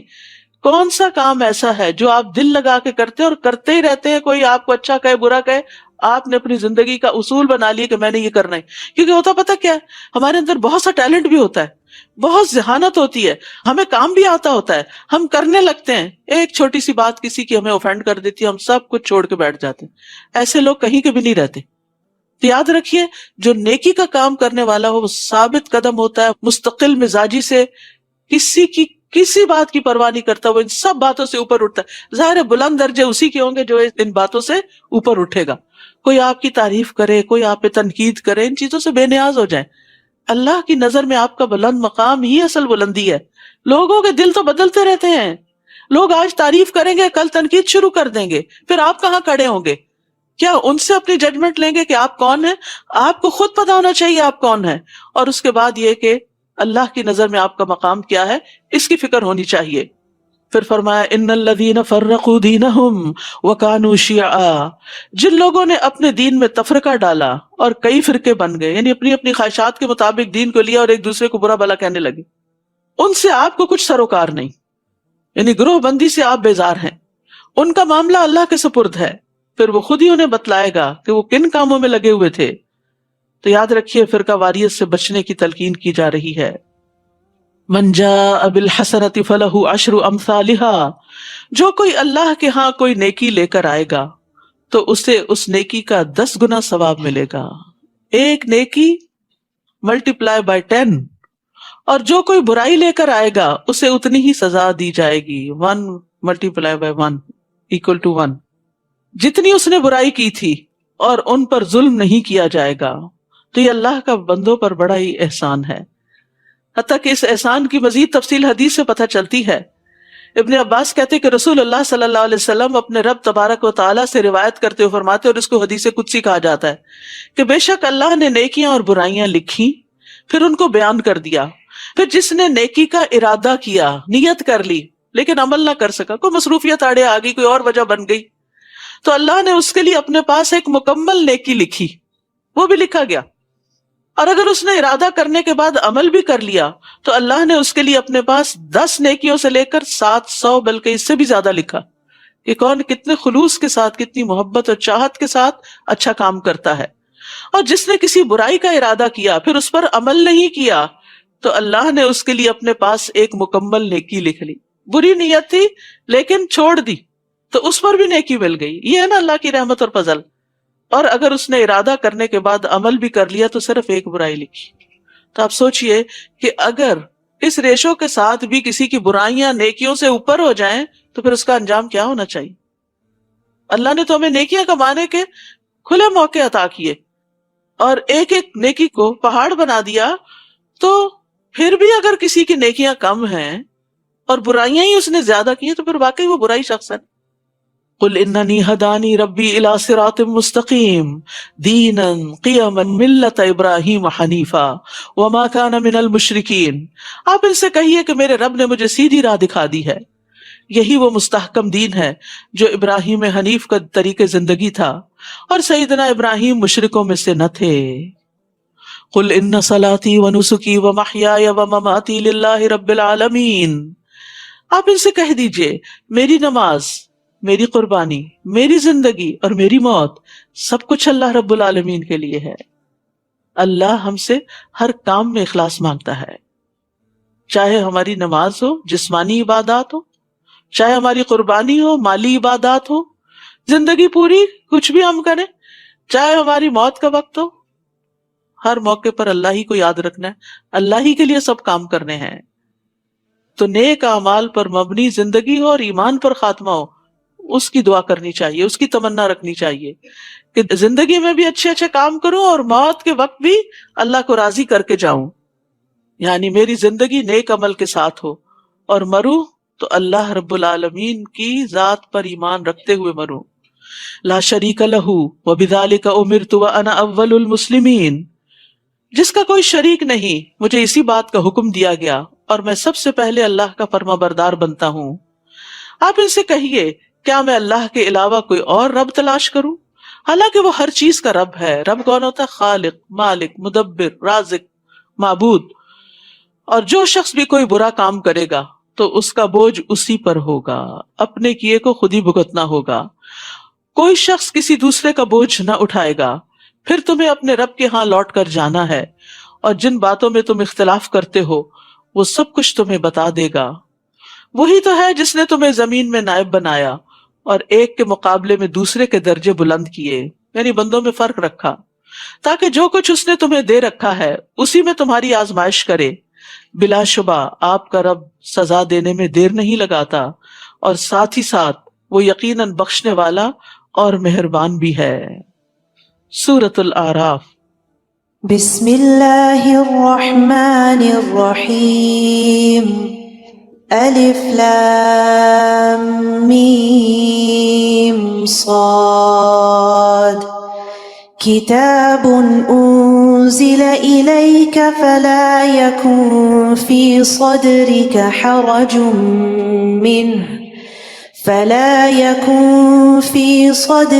حرج منه لتنذر به وذکری للمؤمنین. اتبعوا ما انزل الیکم من ربکم ولا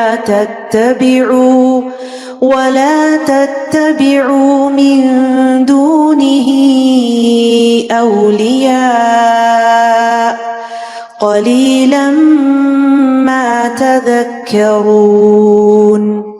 الف لام میم صاد. یہ کتاب آپ کی طرف نازل کی گئی ہے، اس کی تبلیغ سے آپ کے دل میں گھٹن نہ ہونی چاہیے. کتاب اتارنے کی غرض کیا ہے؟ کہ آپ اس کے ذریعے سے لوگوں کو خبردار کریں اور یہ مومنوں کے لیے یاد دہانی کا کام دے. جو ایمان نہیں رکھتے ان کو خبردار کرنا، آگاہ کرنا کہ اللہ تعالیٰ کیا چاہتا ہے، اور جو مومن ہیں وہ قرآن کو بار بار کیوں سنیں، کیوں پڑھیں، تاکہ ان کو ریمائنڈر ہو، یاد دہانی ہو کہ ہمیں کیا کیا حکم دیے گئے ہیں. لوگو، جو کچھ تمہاری طرف تمہارے رب کی طرف سے نازل کیا گیا ہے اس کی پیروی کرو، اس کے علاوہ دوسرے سرپرستوں کی پیروی نہ کرو. کم ہی تم نصیحت مانتے ہو. کتنی ہی بستیاں ہیں جنہیں ہم نے ہلاک کر دیا. ہمارا عذاب ان پر رات کے وقت آیا یا جب وہ دوپہر کو سو رہے تھے. یاد رکھیے اللہ سے ہمیشہ عافیت مانگنی چاہیے.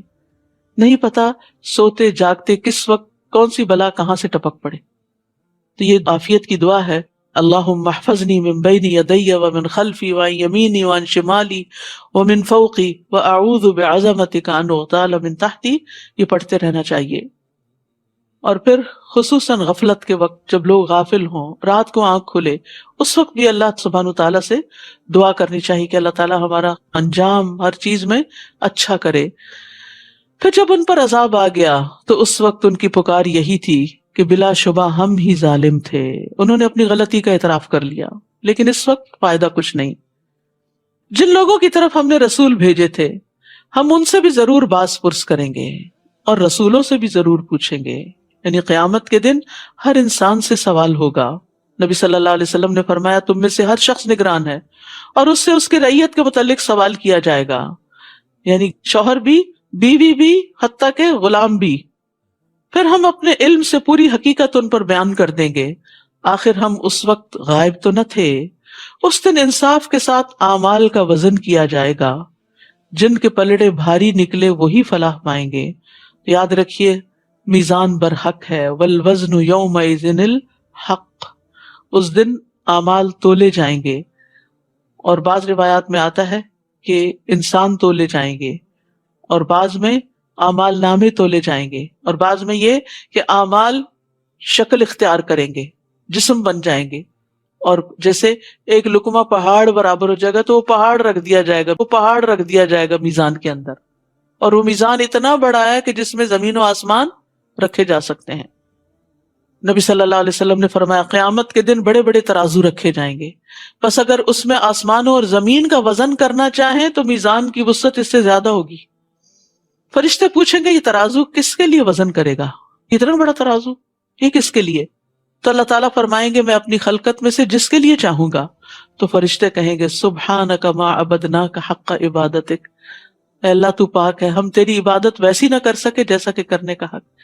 یعنی اگر آپ پہاڑوں جتنی، زمین آسمانوں جتنی نیکیاں کر لیں تو ان کو تولنے کے لیے بھی میزان موجود ہے، لیکن پتہ نہیں ہمارے اس پلڑے میں کتنے ہوں گے، کیا ہوگا، کہ اس زندگی کا کتنا حصہ اللہ کی اطاعت میں ہے اور کتنا نافرمانی میں. اور جن کے پلڑے ہلکے ہوئے یعنی نیکی والے پلڑے، تو یہی لوگ ہیں جنہوں نے اپنے آپ کو خسارے میں ڈالا، کیونکہ وہ ہماری آیتوں کے ساتھ ظلم کیا کرتے تھے، یعنی ان کو ان کا حق نہیں دیتے تھے. ہم نے تمہیں زمین میں اختیار دیا اور تمہارے لیے سامان زیست بنایا، مگر تم لوگ کم ہی شکر ادا کرتے ہو. اللہ نے بنی آدم کو زمین میں چھوڑ دیا اور ہر طرح کی نعمتیں دی، لیکن انسان نعمتیں استعمال کرتا جاتا ہے مگر اللہ کو بھول جاتا ہے. اور افسوس یہ جتنی نعمتیں زیادہ ہوتی ہیں اتنی غفلت بڑھتی ہے، اتنی اللہ سے دوری زیادہ ہو جاتی ہے. وَلَقَدْ خَلَقْنَاكُمْ، اور یقیناً ہم نے ہی تم کو پیدا کیا ہے. ثُمَّ صَوَّرْنَاكُمْ، پھر ہم نے تمہاری صورت بنائی ہے. یہ شکلیں اللہ کی بنائی ہوئی ہے، اللہ کی کاریگری ہے، یہ اس کا ڈیزائن ہے. پھر ہم نے فرشتوں سے کہا کہ آدم کو سجدہ کرو، تو ابلیس کے سوا سب نے سجدہ کیا، ابلیس نے سجدہ نہ کیا. اللہ تعالیٰ نے اس سے پوچھا جب میں نے تجھے سجدہ کرنے کا حکم دیا تھا تو پھر کس بات نے تجھے سجدہ کرنے سے روک دیا؟ کہنے لگا میں آدم سے بہتر ہوں، کیونکہ تو نے مجھے آگ سے پیدا کیا اور اسے مٹی سے. تکبر کا شکار ہو گیا، اور یہ بھی اپنی عقل سے ہی اس نے فیصلہ کر لیا، یعنی بڑا چھوٹا ہونے کا. اللہ تعالیٰ نے فرمایا نیچے اتر یہاں سے، تیرا حق نہ تھا کہ تو یہاں تکبر کرتا، لہٰذا نکل جا. تو ان لوگوں میں سے ہو گیا جنہیں چھوٹا ہی بن کر رہنا ہے، یعنی اپنے آپ کو بڑا سمجھنے والے بڑے نہیں ہوا کرتے، بڑا وہ ہے جو اللہ کی نگاہ میں بڑا ہے. کہنے لگا اچھا پھر مجھے روز محشر تک مہلت دے دے، یعنی مجھے زندگی دے دے. تو ابلیس اس وقت سے مرا نہیں، قیامت تک اس کو زندگی ہی زندگی ملی ہوئی ہے بہکانے کے لیے. اللہ تعالیٰ نے فرمایا تجھے یہ مہلت دے دی جاتی ہے. تو اب دیکھیے ابلیس کی دعا قبول ہو گئی ہے. تو کتنے بھی ہم گناہ گار ہوں کبھی بھی نہیں سوچنا چاہیے کہ میری پتہ نہیں سنی جائے گی کہ نہیں. ابلیس نے کہا تو نے مجھے گمراہی میں مبتلا کیا، نعوذ باللہ، اللہ کو الزام دیا، تو اب میں بھی تیری سیدھی راہ پر گھات لگا کے بیٹھوں گا. یاد رکھیے اسلام کے ہر راستے پر شیطان بیٹھتا ہے. جب کوئی شخص مسلمان ہونے لگتا ہے تو اسے کہتا ہے کیا تم اپنے آباء و اجداد کے دین کو چھوڑ دو گے؟ ابن آدم اس کی بات نہیں مانتا، اسلام قبول کر لیتا ہے. پھر وہ ہجرت کے راستے پہ بیٹھ جاتا ہے تو کہتا ہے کہ تم اپنے آبائی علاقے کو چھوڑ دو گے، لیکن وہ اس کی بات نہیں مانتا، ہجرت کر جاتا ہے. پھر وہ جہاد کے راستے پہ بیٹھ جاتا ہے، کہتا ہے کیا تم جہاد کرنے جا رہے ہو؟ یہ تو نفس اور مال کے بارے میں مشقت میں پڑنا ہے، تم لڑو گے تو قتل کر دیے جاؤ گے، تمہاری بیوی سے نکاح کر لیا جائے گا، تمہارا مال تقسیم کر لیا جائے گا. لیکن اس کی بات نہیں مانتا اور وہ جہاد کرتا ہے. پھر رسول اللہ صلی اللہ علیہ وسلم نے فرمایا جس نے شیطان کے ساتھ ایسا کیا تو اللہ عز و جل پہ حق ہے کہ وہ اسے جنت میں داخل کرے. اور جو قتل کیا گیا تو اللہ عز و جل پہ حق ہے کہ اسے جنت میں داخل کرے. تو یہ بڑے بڑے اعمال کی مثال دے کے ہمیں بتا دیا گیا کہ انسان مسلمان ہو بھی جاتا ہے تب بھی وہ ہر رستے پہ بیٹھتا ہے. ہر نیکی کا کام جب آپ کرنے لگتے ہیں تو وہ ضرور دل میں وسوسے ڈالتا ہے اور پیچھے ہٹاتا ہے. ثم لآتینہم من بین ایدیہم، کیا طریقہ کار ہے اس کا؟ پھر انسانوں کو آگے سے، پیچھے سے، دائیں سے، بائیں سے، ہر طرف سے گھیروں گا، بہکاؤں گا انہیں اور اپنی راہ پہ ڈال دوں گا، یعنی نافرمانی کی راہ پہ. اور تو ان میں سے اکثر کو شکر گزار نہ پائے گا. یاد رکھیے سارے غم و پریشانیوں کی بنیادی وجہ ناشکری ہے. نعمتیں نظر نہیں آتی، نعمتوں پر خوشی نہیں ہے، جو ملا ہے اس پہ راضی نہیں، جو ملا ہے اس کو دیکھتے ہی نہیں، اور جو ہاتھ سے چلا جاتا ہے صرف اس کے لیے رونا روتے رہتے ہیں. تو یہ شیطان کا سب سے بڑا ہتھ کنڈا اور وار ہے کہ وہ انسانوں کو شکر گزار نہیں ہونے دیتا. تو ابلیس دو راستے بھول گیا تھا، اوپر کا اور نیچے کا. تو ابن عباس کہتے ہیں اس نے یہ نہیں کہا کہ میں اوپر سے بھی آؤں گا، کیونکہ اسے علم ہے کہ ان کے اوپر اللہ ہے. تو ابلیس نے اپنے رب سے کہا عز و جل سے، مجھے تیری عزت و جلال کی قسم، میں بنی آدم کو اس وقت تک گمراہ کروں گا جب تک ان کے جسم میں روح رہے گی. موت کے وقت بھی بہکاتا ہے. تو اس کو اس کے رب عز و جل نے فرمایا، مجھے اپنی عزت اور اپنے جلال کی قسم، جب تک وہ مجھ سے معافی مانگتے رہیں گے میں انہیں معاف کرتا رہوں گا. اللہ آخر تک ہمارے ہوش حواس اس طرح قائم رکھے کہ ہم توبہ کر کے لا الہ الا اللہ پڑھ کے دنیا سے رخصت ہوں اور شیطان دشمن کے پھندے سے نکل جائیں. کیونکہ اس وقت بھی بہکاتا ہے، تمہیں تمہارا علم کام آ گیا، تم تو بڑے نیک تھے، تمہیں تو فکر کی بات ہی نہیں. اللہ تعالیٰ نے فرمایا یہاں سے نکل جا، تو میری درگاہ سے ٹھکرایا ہوا اور رسوا شدہ مخلوق ہے. یاد رکھ انسانوں میں سے جو بھی تیری پیروی کرے گا تیرے سمیت ان سب سے جہنم کو بھر دوں گا. استغفر اللہ. تو شیطان کا راستہ جہنم کا راستہ ہے، صراط مستقیم جنت کا راستہ ہے. اور اے آدم، تو اور تیری بیوی دونوں اس جنت میں رہو اور جہاں سے جی چاہے کھاؤ، مگر اس درخت کے قریب بھی نہ جانا ورنہ ظالموں میں سے ہو جاؤ گے. بس ایک درخت سے روک دیا گیا، باقی سب آزادی. اور یہ سب امتحان کے لیے ہو رہا تھا. پھر شیطان نے ان دونوں کے دل میں وسوسہ ڈالا تاکہ ان کی شرمگاہیں جو ایک دوسرے سے چھپائی گئی تھی ان کے سامنے کھول دے، یعنی ان کو ننگا کرنا چاہتا تھا. لباس انسان کی عزت بھی ہے، زینت بھی ہے، ستر کا باعث بھی ہے، اس کے قابل شرم حصوں کو چھپاتا ہے اور اس کو خوبصورت بناتا ہے. گندگی والے مقامات اگر لوگوں کو نظر آتے رہیں تو لوگ نفرت کریں، لیکن شیطان نے ان کے لیے ایسی چال چلی کہ ان کا لباس اتر جائے. تمہیں تمہارے رب نے اس درخت سے صرف اس لیے روکا ہے کہ کہیں تم فرشتے نہ بن جاؤ یا تم ہمیشہ یہاں رہنے والے نہ بن جاؤ. کیسا دھوکہ دیا، بھلوا دیا کہ یہاں تو ہمیشہ رہنا ہی نہیں ہے، تو ٹیسٹ کے لیے آئے ہیں یہاں. تو یاد رکھیے آج دنیا میں بھی شیطان انسان کے پیچھے ہوتا ہے اور وہ برائیوں کو اس کے لیے خوشنما بناتا ہے، اس کو وسوسے ڈالتا ہے اور جن چیزوں سے اللہ نے روکا ہے ان کے فائدے بتاتا ہے. تو اس لیے بڑا ضروری ہے کہ شیطان کی چالوں کو سمجھیں. یہ کتاب ہے عربی کی، اس کا ترجمہ اور اس کی آڈیوز وغیرہ موجود ہیں، مقائد الشیطان کی، شیطان کیسے کیسے چالیں چلتا ہے. تو ہم سب کو اپنے دشمن کی چالوں کا پتہ ہونا چاہیے. وقاسمہما، پھر ان دونوں کے سامنے قسم کھا لی کہ میں فی الواقع تمہارا خیر خواہ ہوں. سبحان اللہ، سخت جھوٹا، لیکن جھوٹی قسم کھا کے تسلی دلا رہا ہے. چنانچہ ان دونوں کو دھوکہ دے کر آہستہ آہستہ اس نے اپنی بات پہ مائل کر ہی لیا. پھر جب انہوں نے اس درخت کو چکھ لیا، فلما ذاق، وہ چکھا ہی تھا، ایک ہی لقمہ منہ میں ڈالا تھا، پیٹ بھر کے نہیں کھایا تھا، چکھا ہی تھا، تو ان کی شرمگاہیں ایک دوسرے پہ ظاہر ہو گئیں. وہ نورانی لباس، جنت کا لباس اتروا لیا گیا اور وہ جنت کے پتے اپنی شرمگاہوں پہ چپکانے لگے، کیونکہ حیا فطری طور پر انسان کے اندر رکھ دیا گیا ہے. اس وقت ان کے رب نے انہیں پکارا کہ کیا میں نے تمہیں اس درخت سے روکا نہ تھا اور یہ نہ کہا تھا کہ شیطان تمہارا کھلا دشمن ہے؟ قالا، دونوں کہنے لگے، ربنا ظلمنا انفسنا وان لم تغفر لنا وترحمنا لنکونن من الخاسرین. اے ہمارے رب، ہم نے اپنے آپ پر ظلم کیا، اگر تو نے ہمیں معاف نہ کیا اور ہم پر رحم نہ کیا تو ہم بہت نقصان اٹھانے والوں میں سے ہو جائیں گے. یہ ہے فرق شیطان اور انسان کا، کہ شیطان نے جب نافرمانی کی تو اکڑ گیا اور ڈٹائی کی. آدم اور حوا سے جب غلطی ہوئی تو انہوں نے فوراً توبہ کی، اپنے رب کو راضی کر لیا. ہمارے سامنے یہ دونوں راستے ہیں. ہم فرشتے نہیں ہیں، کہ غلطی نہ کریں. غلطی ہوگی ہم سے، نہ چاہتے ہوئے بھی پھسلن ہو جاتی ہے. جب کوئی پھسل کے گرتا تو کیا وہ چاہتا ہے کہ پھسلے؟ نہیں، پتہ نہیں چلتا. اسی طرح انسان سے بھی بھول چوک ہوتی رہتی ہے، پھسلن ہے اس راستے پر. لیکن مومن پھسلنے کے بعد وہیں لیٹ نہیں رہتا، اٹھ جاتا ہے اور توبہ کرتا ہے، اپنے آپ کو جھاڑتا ہے، اگر کوئی گندگی لگ گئی ہو اس کو اتارتا ہے اور صاف ستھرا ہو کے دوبارہ اپنے راستے پہ چل پڑتا ہے. اور یہی مومن کی شان ہوتی ہے. جبکہ شیطانی روش کیا ہے، شیطانی طریقہ کیا ہے؟ غلطی ہو جائے اکڑ جاؤ، تعویلیں دو، دوسرے کو بلیم کرو، جیسے شیطان نے کیا تھا کہ اللہ تعالیٰ کو بلیم کر رہا تھا. تو ہمیں سوچنا چاہیے کہ کسی بھی غلطی پر ہمارا رویہ کیا ہوتا ہے. دوسروں کو بلیم کر کر کے خوش رہتے ہیں اور اپنے آپ کو جسٹیفائی کرتے رہتے ہیں، یا اللہ سے معافی مانگ لیتے ہیں اور بندوں سے بھی سوری کر لیتے ہیں. ہم نے اپنے آپ پر ظلم کیا، اگر تو نے ہمیں معاف نہ کیا اور ہم پر رحم نہ کیا، یعنی معافی بھی چاہیے اور رحم بھی چاہیے، تو ہم بہت نقصان اٹھانے والوں میں سے ہو جائیں گے. فرمایا تم سب یہاں سے نکل جاؤ، تم ایک دوسرے کے دشمن ہو. اب تمہارے لیے زمین میں جائے قرار اور ایک مدت تک سامان زیست ہے. پھر فرمایا اسی زمین میں تم زندگی بسر کرو گے، اسی میں مرو گے، مریخ پہ نہیں جانا، اور اسی سے دوبارہ نکالے جاؤ گے. انسانوں کے لیے رہنے کی جگہ زمین ہی ہے. اے بنی آدم، ہم نے تم پر لباس نازل کیا جو تمہاری شرم گاہوں کو ڈھانپتا ہے اور زینت بھی ہے. لباس کے دو مقاصد بتا دیے گئے، سطر کو بھی ڈھانپتا ہے اور خوبصورتی بھی.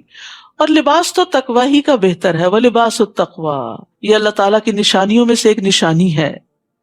یعنی لباس اللہ کی نشانیوں میں سے ایک نشانی ہے.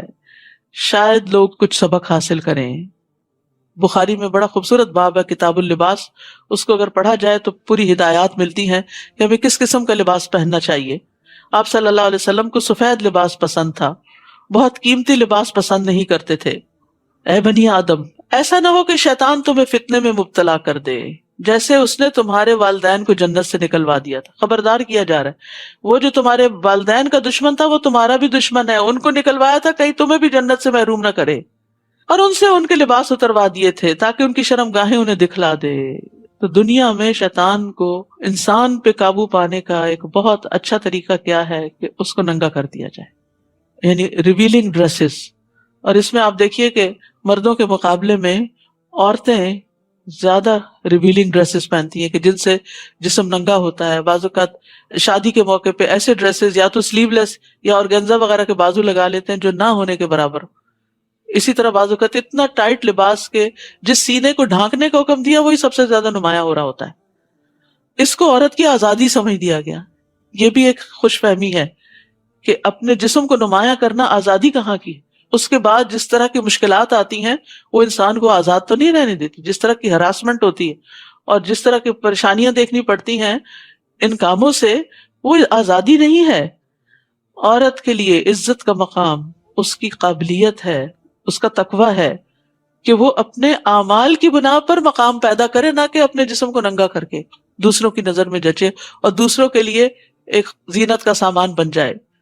تو تنگ لباس یا چھوٹا لباس یا باریک لباس پہن کر انسان دراصل دوسروں کے ہاتھ میں ایک پپٹ سا بن جاتا ہے کہ جیسے وہ چاہتے ہیں ہم ویسے ایکٹ کر رہے ہیں، اس طرح بن رہے ہیں. پپٹ کیا ہوتی کہ آپ جس طرح اس کو چلاتے ہیں ویسے وہ چلتی. تو اگر ہم لوگوں کے چلانے پہ چل رہے ہیں، جیسا وہ لباس پسند کرتے ہیں ہم وہ پہن رہے ہیں، تو پھر ہماری اپنی سوچ سمجھ کہاں ہے اور اللہ کا حکم کہاں ہے. تو یاد رکھیے عورت کے لیے خاص طور پر ایک بہت بڑی آزمائش ہے، اور یہ اس کے جنت میں جانے کے راستے میں رکاوٹ بھی ہے. کیونکہ نبی صلی اللہ علیہ وسلم نے فرمایا جہنمیوں کی 2 قسمیں میں نے ابھی تک نہیں دیکھی. یعنی آپ صلی اللہ علیہ وسلم کے زمانے میں یہ لوگ نہیں تھے. ایک وہ جن کے پاس بیل کے دموں جیسے کوڑے ہوں گے جن سے وہ لوگوں کو ماریں گے، یعنی ظالم حکمران. دوسری وہ عورتیں جو کپڑے پہننے کے باوجود ننگی ہوں گی، مائل ہونے والی اور دوسروں کو مائل کرنے والی، یعنی خود مردوں کی طرف اٹریکٹ ہوں گی اور ان کو اپنی طرف اٹریکٹ کریں گی. ان کے سر بختی اونٹ کے کوہان کی طرح ہیں. خاص طور پر ہیئر سٹائل کی بات کی گئی ہے، اونچے سر. ایسی عورتیں جنت میں داخل نہیں ہوں گی اور نہ ہی اس کی خوشبو پائیں گی، حالانکہ اس کی خوشبو اس طرح لمبے فاصلے سے آتی ہے. تو یاد رکھیے اللہ سبحانہ تعالیٰ نے قرآن میں اور نبی صلی اللہ علیہ وسلم نے سنت میں واضح کر دیا کہ ایک عورت کا لباس کیسے ہونا چاہیے. مردوں کا بھی، یہ نہیں کہ مردوں کو اجازت ہے، کیونکہ اہل عرب جو تھے ننگے طواف کرتے تھے. شیطان نے ان کو یہ سجھا دیا کہ جن کپڑوں میں تم گناہ کرتے ہو ان میں تم اللہ کی عبادت نہ کرو. حالانکہ اللہ سبحانہ تعالیٰ کو حکم کیا تھا، خذوا زینتکم عند کل مسجد، ہر عبادت گاہ میں اپنی زینت اختیار کرو، یعنی مناسب لباس پہن کر عبادت کرو. اے بنی آدم، ایسا نہ ہو کہ شیطان تمہیں فتنے میں مبتلا کر دے، جیسا کہ اس نے تمہارے والدین کو جنت سے نکلوا دیا اور ان سے ان کے لباس اتروا دیے تاکہ ان کی شرمگاہیں انہیں دکھلا دے. وہ اور اس کا قبیلہ تمہیں ایسی جگہ سے دیکھتے ہیں جہاں سے تم انہیں نہیں دیکھ سکتے. ہم نے شیطانوں کو ان لوگوں کا سرپرست بنا دیا ہے جو ایمان نہیں لاتے، یعنی وہ ان پر خوب مسلط رہتے ہیں.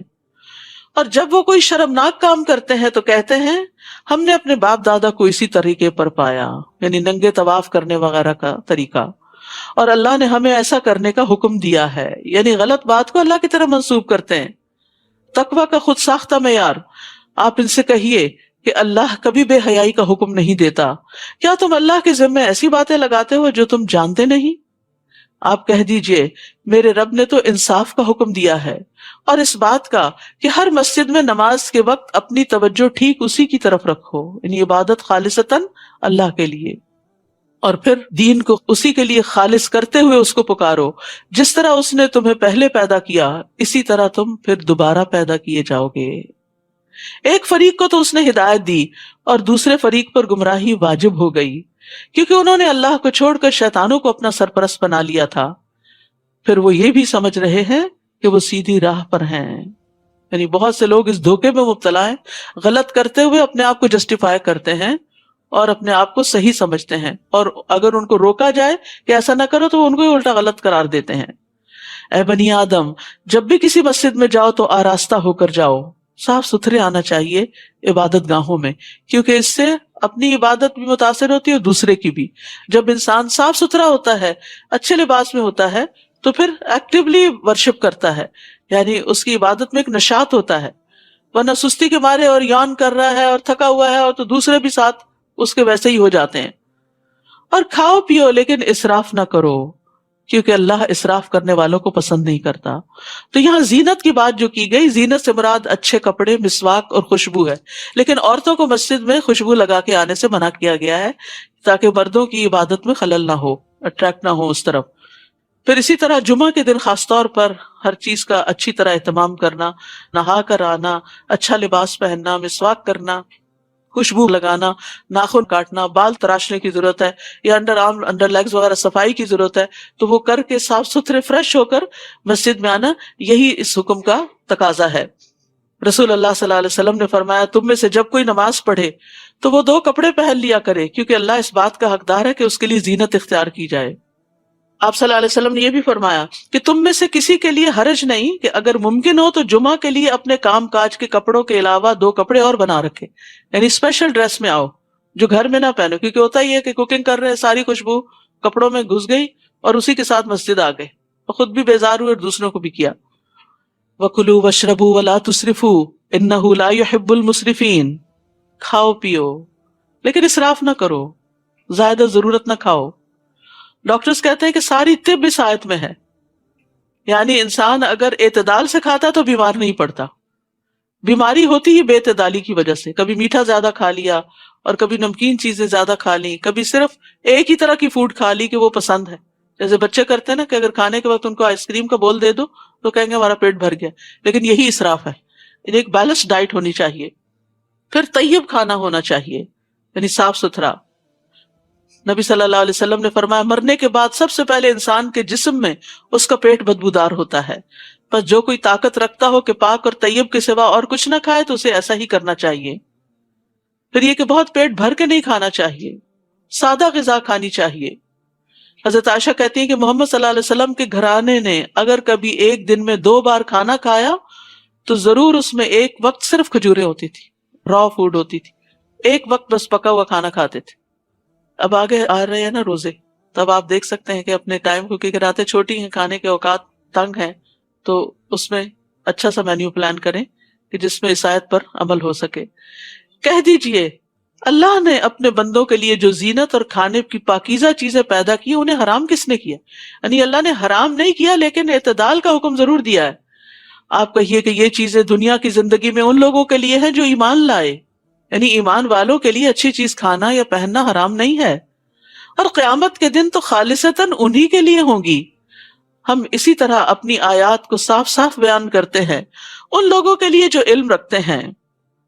قل انما حرم ربی الفواحش ما ظہر منها وما بطن والاثم والبغی بغیر الحق وان تشرکوا باللہ ما لم ينزل به سلطانا وان تقولوا علی اللہ ما لا تعلمون. آپ ان سے کہیے میرے رب نے جو چیزیں حرام کی ہیں وہ یہ ہیں: بے حیائی کے کام، خواہ ظاہر ہو یا پوشیدہ، سامنے ہو یا چھپ کے، چاہے زنا ہو، چوری ہو، ڈاکہ ہو، کچھ بھی، اور گناہ کے کام. سارے گناہ کے کام منع ہیں اور ان کے بارے میں جاننا چاہیے کہ گناہ کس کو کہتے ہیں. اور ناحق زیادتی، یعنی کسی کو گالی دینا، کسی کا مال ہتھیا لینا، کسی کے ساتھ سرکشی کا رویہ اختیار کرنا، چھوٹی سی بات پہ بھڑک اٹھنا اور اتنا غصہ دوسرے پہ کرنا کہ اس کے ساتھ زیادتی ہو جائے. یعنی کسی کی بات کے جواب میں اگر کوئی چھوٹی سی بات کہہ دی تو بات برابر کی ہو گئی، لیکن اگر زیادہ کی تو وہ ظلم ہوگا، ناحق زیادتی ہوگی اور اس پر پوچھ ہوگی. اور یہ کہ تم اللہ کے شریک بناؤ جس کے لیے اس نے کوئی سند نہیں اتاری، اور یہ کہ تم اللہ کے ذمے ایسی باتیں لگا دو جن کا تمہیں علم نہیں. اسے سب سے بڑا جرم قرار دیا گیا. شرک کے بھی آگے اس کو رکھا گیا کہ اللہ کے ذمے ناحق باتیں لگانا کہ جو اللہ تعالیٰ کا حکم نہیں ہے، یہ کہنا کہ یہ اللہ نے فرمایا ہے. تو فواحش کی کئی قسمیں ہیں. کچھ کا تعلق ذہن سے ہے، سوچیں، فحش سوچیں. کچھ کا جسم کی حرکتوں سے ہے، جیسے زنا وغیرہ. کچھ فحش جو ہے وہ ایکشنز میں ہوتا ہے. آنکھ کا زنا دیکھنا ہے، یعنی گندی چیزیں، چاہے اسکرین پر ہو چاہے نیکڈ آئیز سے سامنے ہو. زبان کا زنا بولنا ہے، فحش گفتگو، گالی گلوچ وغیرہ. دل کا زنا یہ کہ وہ خواہش اور آرزو کرتا ہے، یعنی برے کام کی، برے فعل کی، زنا وغیرہ کی. پھر شرمگاہ اس سب کو سچا کرتی ہے یا اس کو جھٹلا دیتی ہے. اسی طرح تکبر، خود پسندی، ریا، نفاق، یہ بھی فحش چیزیں ہیں، یعنی حرام چیزیں ہیں جن کو دل میں رکھا جائے. پھر اسی طرح باتوں میں بےہودہ گوئی، فضول باتیں کرنا. مومن فحش گو نہیں ہوتا، تانے دینے والا نہیں ہوتا، لعنتیں کرنے والا نہیں ہوتا، گالی گلوچ کرنے والا نہیں ہوتا. عبداللہ بن مسعود کہتے ہیں کہ مومن کے اخلاق میں سے سب سے زیادہ قابل مذمت، قابل ملامت بےہودہ گوئی ہے، فحش گفتگو. تو ایسی گفتگو سے بھی توبہ کرنی چاہیے. ہر گروہ کے لیے ایک مدت مقرر ہے، پھر جب وہ مدت پوری ہو جاتی ہے تو پھر اس گروہ کی گرفت کے لیے ایک گھڑی بھر کی بھی تقدیم و تاخیر نہیں ہو سکتی. اے بنی آدم، اگر تمہارے پاس تمہیں میں سے رسول آئیں جو تمہارے سامنے میری آیات بیان کریں، تو جو شخص نافرمانی سے بچا رہا اور اپنی اصلاح کر لی تو ایسے لوگوں کے لیے نہ کوئی خوف ہوگا نہ وہ غمگین ہوں گے. اور جن لوگوں نے ہماری آیات کو جھٹلا دیا اور ان سے اکڑ بیٹھے تو ایسے ہی لوگ دوزخ والے ہیں، وہ اس میں ہمیشہ رہیں گے. بھلا اس شخص سے بڑھ کر اور کون ظالم ہو سکتا ہے جو اللہ کے ذمے جھوٹ لگا دے، یعنی جو اللہ نے نہیں فرمایا وہ اللہ کی طرف سے پیش کرے، یا اس کی آیتوں کو جھٹلا دے، یعنی جو پیش کیا اس کو نہ مانے، جو نہیں پیش کیا اسے اللہ کا حکم بتائے. ایسے لوگوں کو ان کا وہ حصہ تو دنیا میں ملے گا ہی جو ان کے مقدر میں ہے، یہاں تک کہ جب ان کی روحیں قبض کرنے کے لیے ہمارے فرشتے ان کے پاس آئیں گے تو ان سے پوچھیں گے وہ تمہارے الہ کہاں ہیں جنہیں تم اللہ کے سوا پکارا کرتے تھے؟ وہ جواب دیں گے ہمیں کچھ یاد نہیں پڑتا، اپنے کیے کو بھول جائیں گے. اس طرح وہ خود اپنے ہی خلاف گواہی دے دیں گے کہ وہ کافر تھے. اللہ تعالیٰ فرمائے گا اچھا تو تم بھی انہی جماعتوں میں شامل ہو جاؤ جو تم سے پہلے جنوں اور انسانوں کی جماعتیں دوزخ میں داخل ہو چکی. جب بھی کوئی جماعت دوزخ میں داخل ہوگی تو اپنی پیش رو جماعت پر لعنت کرے گی، یہاں تک کہ جب سب کی سب جماعتیں دوزخ میں جمع ہو جائیں گی تو ہر پچھلی جماعت اپنے سے پہلے والی جماعت کے متعلق کہے گی ہمارے رب یہ وہ لوگ ہیں جنہوں نے ہمیں گمراہ کیا تھا، لہٰذا ان کو آگ کا دگنا عذاب دے. اللہ تعالیٰ فرمائے گا تم سبھی کے لیے دگنا ہے، لیکن یہ بات تمہاری سمجھ میں نہیں آ رہی کیونکہ وہ تمہیں بھٹکانے کا سبب بنے اور تم دوسروں کو بھٹکانے کا. اور پہلی جماعت پچھلی کے متعلق کہے گی آخر تمہیں ہم پر کون سی برتری حاصل ہے کہ تمہیں اکہرا عذاب ہو اور ہمیں دورا، لہٰذا تم بھی جو کچھ کرتے رہے ہو اس کے عذاب کا مزہ چکھو. بے شک وہ لوگ جنہوں نے ہماری آیات کو جھٹلایا اور ان سے اکڑ بیٹھے ان کے لیے نہ تو آسمان کے دروازے کھولے جائیں گے یعنی ان کی روحیں اوپر نہیں جا سکتی، واپس پٹخائی جاتی ہیں اسفل سافلین میں، اور نہ وہ جنت میں داخل ہو سکیں گے حتیٰ کہ اونٹ سوئی کے ناکے میں داخل ہو جائے، اور یہ تو پاسبل ہی نہیں۔ اور ہم مجرموں کو ایسی ہی سزا دیا کرتے ہیں، ان کے لیے بچھونا بھی جہنم کا ہوگا اور اوپر سے اوڑھنا بھی جہنم کا، اور ہم ظالموں کو ایسی ہی سزا دیا کرتے ہیں۔ البتہ وہ لوگ جو ایمان لائے اور نیک اعمال کیے، اور ہم ہر شخص کو اس کی طاقت کے مطابق ہی مکلف بناتے ہیں، تو یہی لوگ اہل جنت ہیں جس میں وہ ہمیشہ رہا کریں گے۔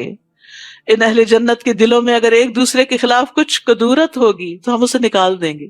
یہ ہے جنت کی اصل خوبصورتی، دل صاف ہوں گے، دلوں میں ایک دوسرے کے لیے محبت ہوگی۔ یاد رکھیے، جس گھرانے میں ایک دوسرے کے لیے محبت ہوتی ہے، وہ کٹیا بھی ہو، وہ جھونپڑی بھی ہو، وہ بڑی وسیع ہوتی، اس میں بڑی خیر ہوتی، اس میں بڑا لطف ہوتا ہے۔ اور بڑے بڑے مینشنز میں اگر لوگ اپنے اپنے کمروں میں ہی بند ہو کر رہیں اور کوئی کسی سے بات نہ کرے، کوئی کسی کو دیکھ کے مسکرائے نہیں، سلام نہیں کرے، تو وہ گھر تنگ ہوتے ہیں۔ تو جنت کی خاص خوبی یہاں بتائی گئی۔ اگر ایک دوسرے کے خلاف کچھ کدورت ہو گئی تو ہم اسے نکال دیں گے۔ دنیا میں رہتے ہوئے کوئی نہ کوئی مس انڈرسٹینڈنگ ہو ہی جاتی ہے، کوئی غلط فہمی ہو جاتی ہے کہ انسان اچھے بھلے انسان کے بارے میں کوئی بری رائے رکھتا ہے، تو وہ بھی نکال دی جائے گی۔ جب پل صراط پار کر لیں گے تو جنت میں جانے سے پہلے ایک اور پل آئے گا، قنطرہ جس کو کہتے ہیں، اس پر لوگوں کو مہذب کیا جائے، حذبوا ونقوا، صاف ستھرا کیا جائے گا اندر سے باہر سے، کیونکہ میدان حشر کی طویل قیام اور تھکاوٹ اور وہ ساری چیزیں ختم کر کے پھر وہ جنت میں داخل کیے جائیں گے، اندر سے بھی صاف، باہر سے بھی صاف۔ اور یہی پر آراف ہے جس کا آگے ذکر آ رہا ہے۔ اور وہ کہیں گے تعریف تو اللہ ہی کے لیے ہے جس نے ہمیں یہ جنت کی راہ دکھائی۔ اللہ اگر ہمیں یہ راہ نہ دکھاتا تو ہم کبھی یہ راہ نہ پا سکتے تھے، اور یہ قرآن یہی جنت کی راہ دکھاتا ہے۔ ہمارے رب کے رسول واقعی حق لے کر آئے، اس وقت انہیں آواز آئے گی، ندا آئے گی، ان تلکم الجنت اورثتموها بما کنتم تعملون، تم اس جنت کے وارث بنائے گئے ہو، اور یہ ان نیک اعمال کا بدلہ ہے جو تم دنیا میں کرتے تھے۔ جنت کے لیے نیک عمل چاہیے، جنت میں جانے کے لیے یہی کرنسی اور یہی ٹکٹ کام آئے گا، اور نیک اعمال اللہ کی توفیق سے ملتے ہیں، اور یہ اللہ کا احسان ہوتا ہے کہ کسی کو ہدایت اور ایمان نصیب کرے، اسی لیے جنت والے اللہ کی طرف اس کو منسوب کریں گے۔ اور اہل جنت دوزخیوں کو پکار کر پوچھیں گے، ہم نے تو ان وعدوں کو سچا پا لیا جو ہم سے ہمارے رب نے کیے تھے، کیا تم سے تمہارے رب نے جو وعدے کیے تھے تم نے بھی انہیں سچا پایا؟ وہ جواب دیں گے، ہاں ہم نے بھی سچا پایا۔ پھر ان کے درمیان ایک پکارنے والا پکارے گا کہ ظالموں پر اللہ کی لعنت ہو، وہ لوگ جو اللہ کی راہ سے روکتے اور اس میں کجی پیدا کرنا چاہتے تھے اور آخرت کے منکر تھے۔ اہل جنت اور اہل دوزخ کے درمیان ایک اوٹ حائل ہوگی، اور آراف پر کچھ آدمی ہوں گے، یعنی کچھ تو جنت میں چلے جائیں گے، کچھ جہنم میں گر جائیں گے، اور کچھ بیچ میں سٹک ہو جائیں گے۔ آراف والے جو ہر ایک کو اس کی پیشانی کے نشانات سے پہچانتے ہوں گے، وہ اہل جنت کو آواز دیں گے، تم پر سلامتی ہو۔ یہ آراف والے ابھی جنت میں داخل تو نہ ہوئے ہوں گے، البتہ اس کی امید ضرور رکھتے ہوں گے۔ یہ بھی انتظار کے مرحلے، انتظار کی گھڑیاں کتنی تکلیف دہ ہوتی۔ کبھی آپ کو ایکسپیرینس ہوا ہوگا کہ لوگ جیسے سفر کر رہے ہوتے ہیں تو کچھ لوگوں کا چیک ان فوراً ہو جاتا ہے، کچھ لوگوں کو روک لیا جاتا ہے، کچھ کو امیگریشن پہ بلا لیا جاتا ہے۔ تو جو لوگ سیدھے سیدھے نکل رہے ہوتے ہیں آپ ان کو دیکھ کے کتنا رش کرتے ہیں، اور جو روک لیے جائیں وہ ڈرے ہوئے ہوتے ہیں کہ پتہ نہیں ہمارے ساتھ کیا معاملہ کیا جائے گا۔ تو وہاں بھی آراف والے ڈرے ہوئے ہوں گے۔ اہل جنت سے بھی بات کریں گے، ادھر جہنم والوں سے بھی کریں گے۔ وہ جنت میں داخل نہیں ہوئے لیکن امید رکھتے ہیں۔ کون ہے یہ؟ وہ جن کے نیک عمل زیادہ نہیں تھے کہ وہ جنت میں جا سکے، اور جن کے برے عمل نہیں زیادہ تھے کہ وہ جہنم میں پھینکے جاتے، برابر کے، ایکول ہو گیا سب کچھ، کانفلکٹ ہو گیا۔ حدیث میں آتا ہے کہ اگر کسی کا صحابہ جوں کے انڈے برابر بھی نیک عمل زیادہ ہوگا جنت میں چلا جائے گا۔ وہاں چھوٹی چھوٹی نیکیوں کی بھی بڑی قدر آئے گی جن کو ہم ایسے ہی گنوا دیتے۔ چھوٹی سی نیکی ہم کہتے ہیں تو چھوٹی ہے، پھر کوئی بڑی کر لیں گے، نہیں، چھوٹے چھوٹے کام بھی کرتے چلے جائیں، خالی وقت نہ گزارا کریں۔ سبحان اللہ، الحمدللہ، اللہ اکبر، اللہ کی بڑائی بیان کی، ذکر کیا۔ اب سفر کر رہے ہیں، راستے میں ہیں، کام کر رہے ہیں، ذکر میں کیا مشکل ہے؟ کچھ مشکل نہیں۔ ہو سکتا ہے ایک دفعہ کا سبحان اللہ کہنا آپ کو جنت میں لے جانے کا باعث بن جائے۔ کسی کو کھجور کا آدھا ٹکڑا دینا جہنم سے بچا لے، تو چھوٹی نیکی چھوٹی برائی دونوں ہی کاؤنٹ ہوں گی۔ اور جب ان کی نگاہیں اہل دوزخ کی طرف پھیری جائیں گی تو کہیں گے اے رب ہمیں ظالم لوگوں میں شامل نہ کرنا۔ اور یہ آراف والے کچھ لوگوں کو ان کی پیشانیوں سے پہچان کر آواز دیں گے، آج نہ تمہاری جمعیت تمہارے کچھ کام آئی، دنیا میں بہت لوگ تھے تمہارے ساتھ، بڑا جتھا تھا، بڑے جان پہچان والے تھے، اور نہ وہ چیزیں جن کے بل پہ تم اکڑا کرتے تھے، تمہاری مال و دولت، اولاد، تمہارا سٹیٹس آج کچھ بھی تو فائدہ نہ دیا۔ کیا یہ اہل جنت وہی لوگ نہیں جن کے متعلق تم قسم کھا کے کہا کرتے تھے اللہ انہیں اپنی رحمت میں سے کچھ بھی نہ دے گا؟ اگر دینا ہوتا تو دنیا میں بھی کچھ ملتا، کیونکہ دنیا میں وہ بدحال رہے، تکلیفیں اٹھاتے رہے اللہ کی رضا میں۔ انہیں آج یہ کہہ دیا گیا آج تم جنت میں داخل ہو جاؤ، نہ تمہیں کوئی خوف اور نہ کوئی غم۔ اور دوزخی اہل جنت کو آواز دیں گے، اب ان کی کمیونیکیشن ہو رہی ہے آپس میں، ہم پر بھی کچھ پانی انڈیل دو، یا اللہ نے جو کچھ تمہیں کھانے کو دیا ہے اس میں سے کچھ ہماری طرف پھینک دو، تمہیں اتنی نعمتیں ملی ہیں کچھ ہمیں بھی دے دو، صدقہ دے دو ہمیں۔ اہل جنت جواب دیں گے اللہ تعالیٰ نے یہ دونوں چیزیں کافروں پہ حرام کر دی ہیں، آج نہ پانی ہے نہ کھانا ہے، کیونکہ جہنم میں بھی بھوک تو لگے گی۔ یاد رکھیے جب گناہوں کی کثرت ہو جائے تو پانی پلانا لازم کر لیں۔ اس آیت میں اس بات کی دلیل ہے کہ پانی پلانا افضل اعمال میں سے ہے۔ ابن عباس سے پوچھا گیا کون سا صدقہ افضل ہے، تو انہوں نے کہا پانی پلانا۔ کیا آپ نے جہنمیوں کو نہیں دیکھا کہ جب وہ اہل جنت سے فریاد کریں گے اور کہیں گے ان افیضوا علینا من الماء، کہ ہم پہ پانی ڈالو؟ بعض تابعین کہتے ہیں جس کے گناہ زیادہ ہو جائیں وہ پانی پلانا لازم کر لے، اللہ نے کتے کو پانی پلانے والے کے گناہوں کو معاف کر دیا تھا، تو اس آدمی کا کیا مقام ہوگا جو ایک مومن کو پانی پلائے اور اسے زندگی بخشے۔ تو یہ پانی پلانا چاہے کسی گلاس میں ہو، اپنے گھر والوں کے لیے انڈیلنا، بعض کہتے ہیں اس میں بھی بڑے چلاتے، پانی بھی نہیں لے سکتے، ہم ہی بھریں، ہم ہی ڈالیں، ہم ہی پور کریں۔ کئی دفعہ جوس کے ڈبے فریج میں پڑے رہتے اس لیے کہ اندر سے کوئی نکال کے ڈالتا نہیں، تو ڈال کے پیش کر دیں تو پی لیں۔ تو نیکی کی وجہ سے اپنے گناہوں کی بخشش کی خاطر پلاتے رہیں، اور پھر اس سے بڑے بڑے پروجیکٹس بھی ہو سکتے ہیں، کنویں کھدوائے جا سکتے ہیں، نہریں بنوائی جا سکتی ہیں، اور اسی طرح خیر کے کام کیے جا سکتے ہیں۔ جابر رضی اللہ عنہ کہتے ہیں کہ رسول اللہ صلی اللہ علیہ وسلم نے فرمایا جس نے کوئی کنواں کھدوایا پھر جو بھی پیاسا جاندار اس میں سے پانی پیے، یا کوئی جن یا انسان یا کوئی پرندہ، تو قیامت تک اللہ اس بندے کو اجر دیتا رہے گا، قیامت تک، جب تک وہ کنواں باقی رہے گا، جب تک وہ نل کا چلتا رہے گا۔ سعید بن مسیب سے روایت ہے کہ سعد بن عبادہ رضی اللہ عنہ نبی صلی اللہ علیہ وسلم کے پاس آئے، پوچھا آپ کے نزدیک سب سے پسندیدہ صدقہ کون سا ہے؟ فرمایا پانی پلانا، اور پانی روکنا گناہ کا باعث ہے۔ 3 شخص ایسے ہیں جن سے اللہ قیامت کے دن کلام نہیں کرے گا، نہ ان کو دیکھے گا نہ پاک کرے گا، اور ان کے لیے دردناک عذاب ہوگا۔ ان میں سے ایک وہ شخص جس کے پاس ضرورت سے زیادہ پانی تھا پھر وہ مسافروں کو نہیں پلاتا تھا، کیونکہ اس زمانے میں جن کے پاس پانی تو مر بھی جاتے تھے پیاس سے۔ اور ایک اور روایت میں آتا ہے کہ آج میں تجھ پہ اپنا فضل نہیں کروں گا جس طرح تو نے اپنے فضل کو روکا ہوا تھا جسے تیرے ہاتھوں نے نہیں بنایا تھا۔ تو وہ جنہوں نے اپنے دین کو کھیل اور تماشا بنا رکھا تھا اور دنیا کی زندگی نے انہیں دھوکے میں ڈال رکھا تھا، لہٰذا آج ہم انہیں ایسے ہی بھلا دیں گے جیسے انہوں نے اس ملاقات کے دن کو بھلا رکھا تھا اور ہماری آیتوں کا انکار کیا کرتے تھے۔ ہم ان لوگوں کے پاس ایسی کتاب لائے ہیں جسے ہم نے علم کی بنا پر مفصل بنا دیا ہے، علم کی بنا پر مفصل ہے۔ یہ کتاب ان لوگوں کے لیے ہدایت اور رحمت ہے جو ایمان لاتے ہیں، ایمان والوں کی تو محبت ہے اس کتاب سے، اور وہ اس کو پڑھنا چاہتے ہیں، سمجھنا چاہتے ہیں، اس کے ساتھ زندگی بسر کرنا چاہتے ہیں۔ یہ لوگ بس اب اس کے انجام کا انتظار کر رہے ہیں جس کا پتہ یہ کتاب دے رہی ہے۔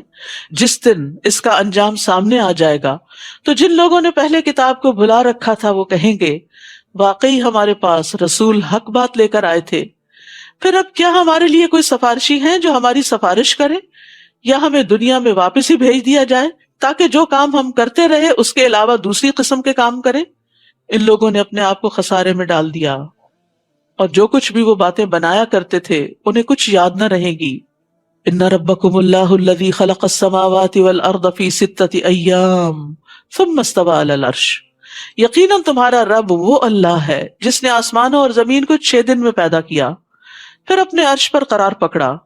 وہی رات کو دن پر ڈھانک دیتا ہے، پھر دن رات کے پیچھے دوڑا چلا آتا ہے، اور سورج، چاند، ستارے سب چیزیں اللہ کے حکم کے تابع ہیں. یاد رکھو اسی نے پیدا کیا تو حکم بھی اسی کا چلے گا. یہ ساری مخلوق، یہ ساری کائنات اس کی ہے، ان سب پہ اسی کا حکم چلتا، وہی چلا رہا ہے ان سب کو. تو بندے کو بائی چوائس اپنے اوپر اللہ کا حکم نافذ کرنا چاہیے. بڑا بابرکت ہے اللہ جو سارے جہانوں کا رب ہے. اپنے رب کو گڑ گڑاتے ہوئے اور چپ کے پکارو. یقیناً وہ حد سے بڑھنے والوں کو پسند نہیں کرتا. تو دعا کے بھی آداب ہیں.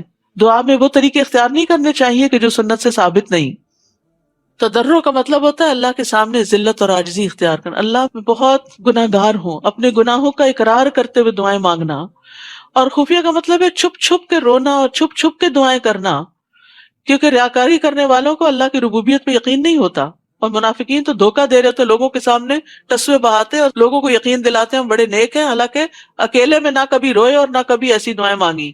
تو چھپ کر رب کو پکارنے کی بات کی جا رہی ہے. حسن بن نبی حسن کہتے ہیں ہم نے ایسے لوگوں کا زمانہ پایا جس میں زمین پر عمل کرنے والے جب اپنے عمل کو چھپانے کی قدرت رکھتے تھے تو اپنے عمل کو کبھی ظاہر نہیں کرتے تھے، اور وہ دعاؤں میں بہت محنت کرتے لیکن کوئی ان کی آواز نہیں سنتا تھا. یہ ان کے اور ان کے رب کے درمیان سرگوشیاں ہوتی تھی.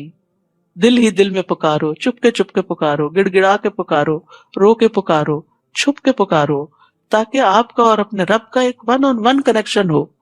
اور زمین میں حالات کی درستگی کے بعد ان میں بگاڑ پیدا نہ کرو. اور اللہ کو خوف اور امید سے پکارو، یعنی دعا مانگتے ہو مایوس نہ ہو، امید بھی ہو اور ڈر بھی ہو کہ کہیں میرے کوئی گناہ نہ رکاوٹ بنے. یقیناً اللہ کی رحمت نیک کردار لوگوں سے قریب ہے، محسنین کے قریب ہے. تو یاد رکھیے ایمان، تقوی، احسان، اس کی وجہ سے رحمتیں اور برکتیں ملتی ہیں. وہی تو ہے جو اپنی رحمت بارش سے پیشتر ہوائوں کو خوشخبری کے طور پہ بھیجتا ہے، حتیٰ کہ وہ ہوائیں بھاری بادلوں کو اٹھا لاتی ہیں تو ہم ان بادلوں کو کسی مردہ علاقے کی طرف چلاتے ہیں، پھر اس سے بارش برساتے ہیں تو اسی مردہ زمین سے ہر طرح کے پھل نکالتے ہیں. اسی طرح ہم مردوں کو بھی زمین سے نکال کھڑا کریں گے. شاید اس مشاہدے سے تم کوئی نصیحت پکڑو. اور عمدہ زمین اپنے رب کے حکم سے خوب سبزہ اگاتی ہے، اور جو خراب زمین ہوتی ہے اس سے جو کچھ تھوڑا بہت نکلتا ہے وہ بھی ناقص ہوتا ہے. تو یہ زمین سے مراد انسان ہے. اچھے انسانوں سے بڑے پیمانے پہ خیر پھوٹتی ہے، اور جن کے اندر شر ہوتا ہے وہ چھوٹی سی خیر کرتے ہیں تو اس میں بھی کچھ شر چھپا ہوا ہوتا ہے. اسی طرح ہم اپنی آیات کو مختلف طریقوں سے ان لوگوں کے لیے بیان کرتے ہیں جو شکر بجا لاتے ہیں. لقد ارسلنا نوحا الی قومہ، ہم نے نوح علیہ السلام کو اس کی قوم کی طرف بھیجا. ہر نبی اپنی قوم کی طرف بھیجا گیا. تو اس نے کہا اے میری قوم، اللہ کی عبادت کرو جس کے بغیر تمہارا کوئی الہ نہیں. میں تم پر ایک بڑے دن کا عذاب واقع ہونے سے ڈرتا ہوں. اس کی قوم کے سرداروں نے کہا ہم تو تمہیں سری گمراہی میں دیکھتے ہیں. اس نے کہا برادران قوم، میں گمراہی میں پڑا ہوا نہیں، بلکہ میں تمام جہانوں کے رب کا رسول ہوں. میں تمہیں اپنے رب کے پیغامات پہنچاتا ہوں اور تمہاری خیر خواہی کر رہا ہوں. یہ ہوتا ہے پیغمبروں کا طریقہ کہ مخالفین کی بھی خیر خواہی کرتے ہیں، کیونکہ جو کچھ مجھے اللہ کی طرف سے معلوم ہے اسے تم نہیں جانتے. تو دو صفات ایسی ہیں جو داعی کے اندر ہونی چاہیے، اللہ کی طرف بلانے والے کے اندر.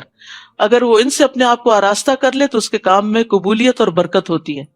نمبر 1 لوگوں کی سچی خیر خواہی، اور نمبر 2 علم.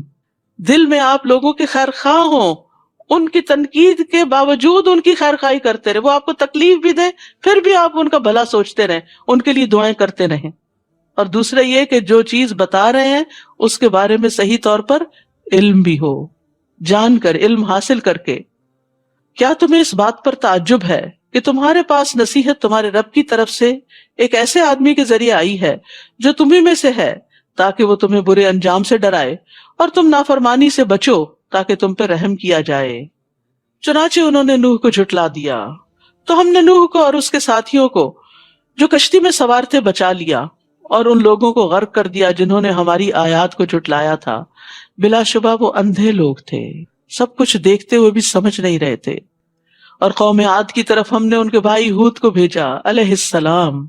اس نے اپنی قوم کے لوگوں سے کہا اللہ کی عبادت کرو جس کے بغیر تمہارا کوئی الہ نہیں. کیا تم اللہ سے ڈرتے نہیں ہو؟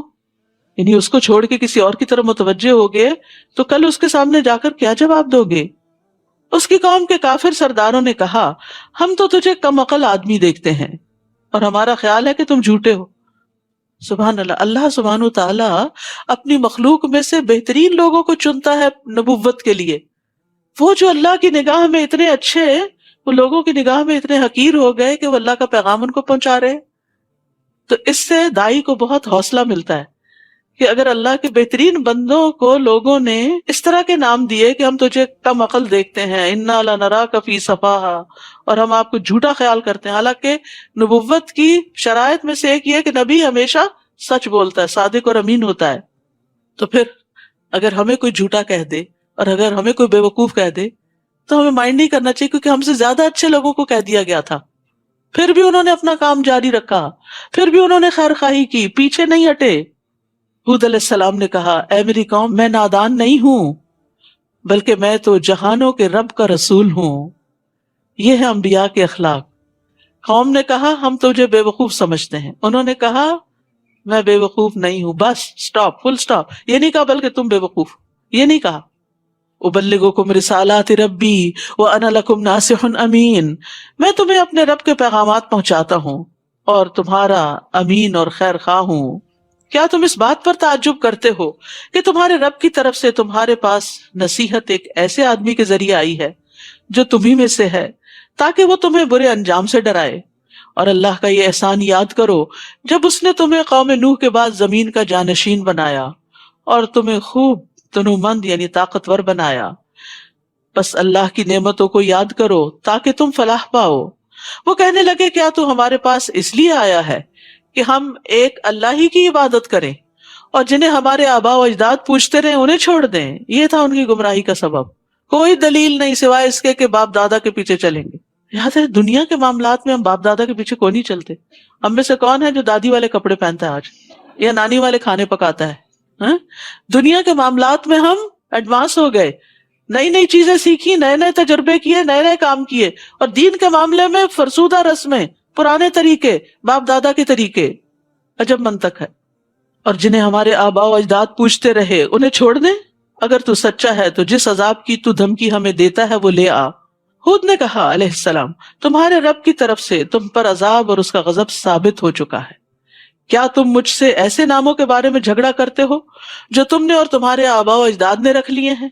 یعنی خود بخود تم نے ان سے کچھ خوبیاں منسلک کر دی، بتوں کو اپنا حاجت روا سمجھ لیا، جیسے آج مسلمانوں نے اللہ کے نیک بندوں کو اپنا حاجت روا بنا رکھا ہے کہ وہ مشکل کشا ہے، وہ گنج بخش ہے اور وہ فلاں ہے۔ تو یہ تو خود بخود تم نے نام دے دیے جن کے لیے اللہ نے کوئی سند نہیں اتاری۔ سو اب تم بھی انتظار کرو اور میں بھی تمہارے ساتھ انتظار کرتا ہوں۔ پھر ہم نے اسے اور اس کے ساتھیوں کو اپنی مہربانی سے بچا لیا اور ان لوگوں کی جڑ کاٹ دی جنہوں نے ہماری آیات کو جھٹلایا تھا اور ایمان لانے والے نہیں تھے۔ اور سمود کی طرف ان کے بھائی صالح کو بھیجا علیہ السلام۔ اس نے اپنی قوم کے لوگوں سے کہا، اللہ کی عبادت کرو جس کے بغیر تمہارا کوئی الہ نہیں۔ تمہارے پاس تمہارے رب کی طرف سے واضح معجزہ آ چکا ہے۔ یہ اللہ کی اونٹنی تمہارے لیے معجزہ ہے۔ وہ اونٹنی ایک چٹان سے نکلی تھی، انہوں نے معجزہ مانگا تھا، اللہ نے بھیج دیا۔ اللہ کی زمین پر اسے چرنے دو اور اسے برے ارادے سے ہاتھ نہ لگاؤ، ورنہ ایک دردناک عذاب تمہیں آ لے گا، کیونکہ وہ ان کا سارا پانی پی جاتی تھی۔ معجزہ مانگ کے پھنس گئے۔ اور وہ وقت یاد کرو جب قوم عاد کے بعد اللہ نے تمہیں جانشین بنایا، یعنی زمین میں تمہیں اٹھایا، تمہیں بسایا، تمہیں ترقی دی، تمہیں اس علاقے میں آباد کیا۔ تم زمین کے ہموار میدانوں میں محلات بناتے ہو اور پہاڑوں کو تراش تراش کر گھر بنا لیتے ہو۔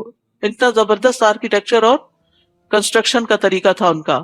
لہٰذا اللہ کے احسانات کو یاد کرو، یعنی جس نے تمہیں عقل، سمجھ اور یہ وسائل، ریسورسز اور ان کو استعمال کرنے کے طریقے سکھائے، اور زمین میں فساد نہ مچاتے پھرو۔ ہود علیہ السلام کی قوم کے متکبر سرداروں نے ان کمزور لوگوں کو جو ان میں سے ایمان لا چکے تھے کہا، کیا تم جانتے ہو کہ صالح اپنے رب کا رسول ہے؟ یعنی تم کیوں مان گئے ہو؟ تم کیوں صالح کے پیچھے جا رہے ہو؟ تمہارے پاس کیا دلیل ہے؟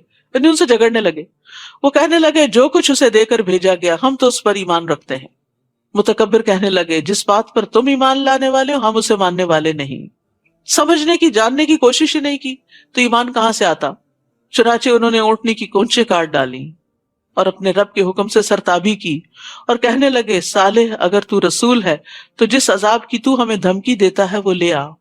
کیا حوصلہ تھا ان لوگوں کا، کیا اکڑ تھی، کیا تکبر تھا کہ اپنے لیے عذاب مانگا۔ آخر انہیں زلزلے نے آ لیا اور وہ اپنے گھروں میں اوندھے پڑے کے پڑے رہ گئے، بڑی بڑی عمارتیں انہی کے اوپر گر پڑیں۔ پھر صالح یہ کہتے ہوئے ان کے ہاں سے چلے گئے اے قوم میں نے تمہیں اپنے رب کا پیغام پہنچا دیا تھا اور تمہاری خیر خواہی بھی کی، لیکن تم تو خیر خواہی کرنے والوں کو پسند ہی نہیں کرتے۔ اور لوط نے جب اپنی قوم سے کہا علیہ السلام، تم بے حیائی کا وہ کام کرتے ہو جو تم سے پہلے اہل دنیا میں سے کسی نے بھی نہیں کیا، تم شہوت رانی کے لیے عورتوں کو چھوڑ کر مردوں کے پاس آتے ہو، تم تو حد سے بڑے ہوئے لوگ ہو۔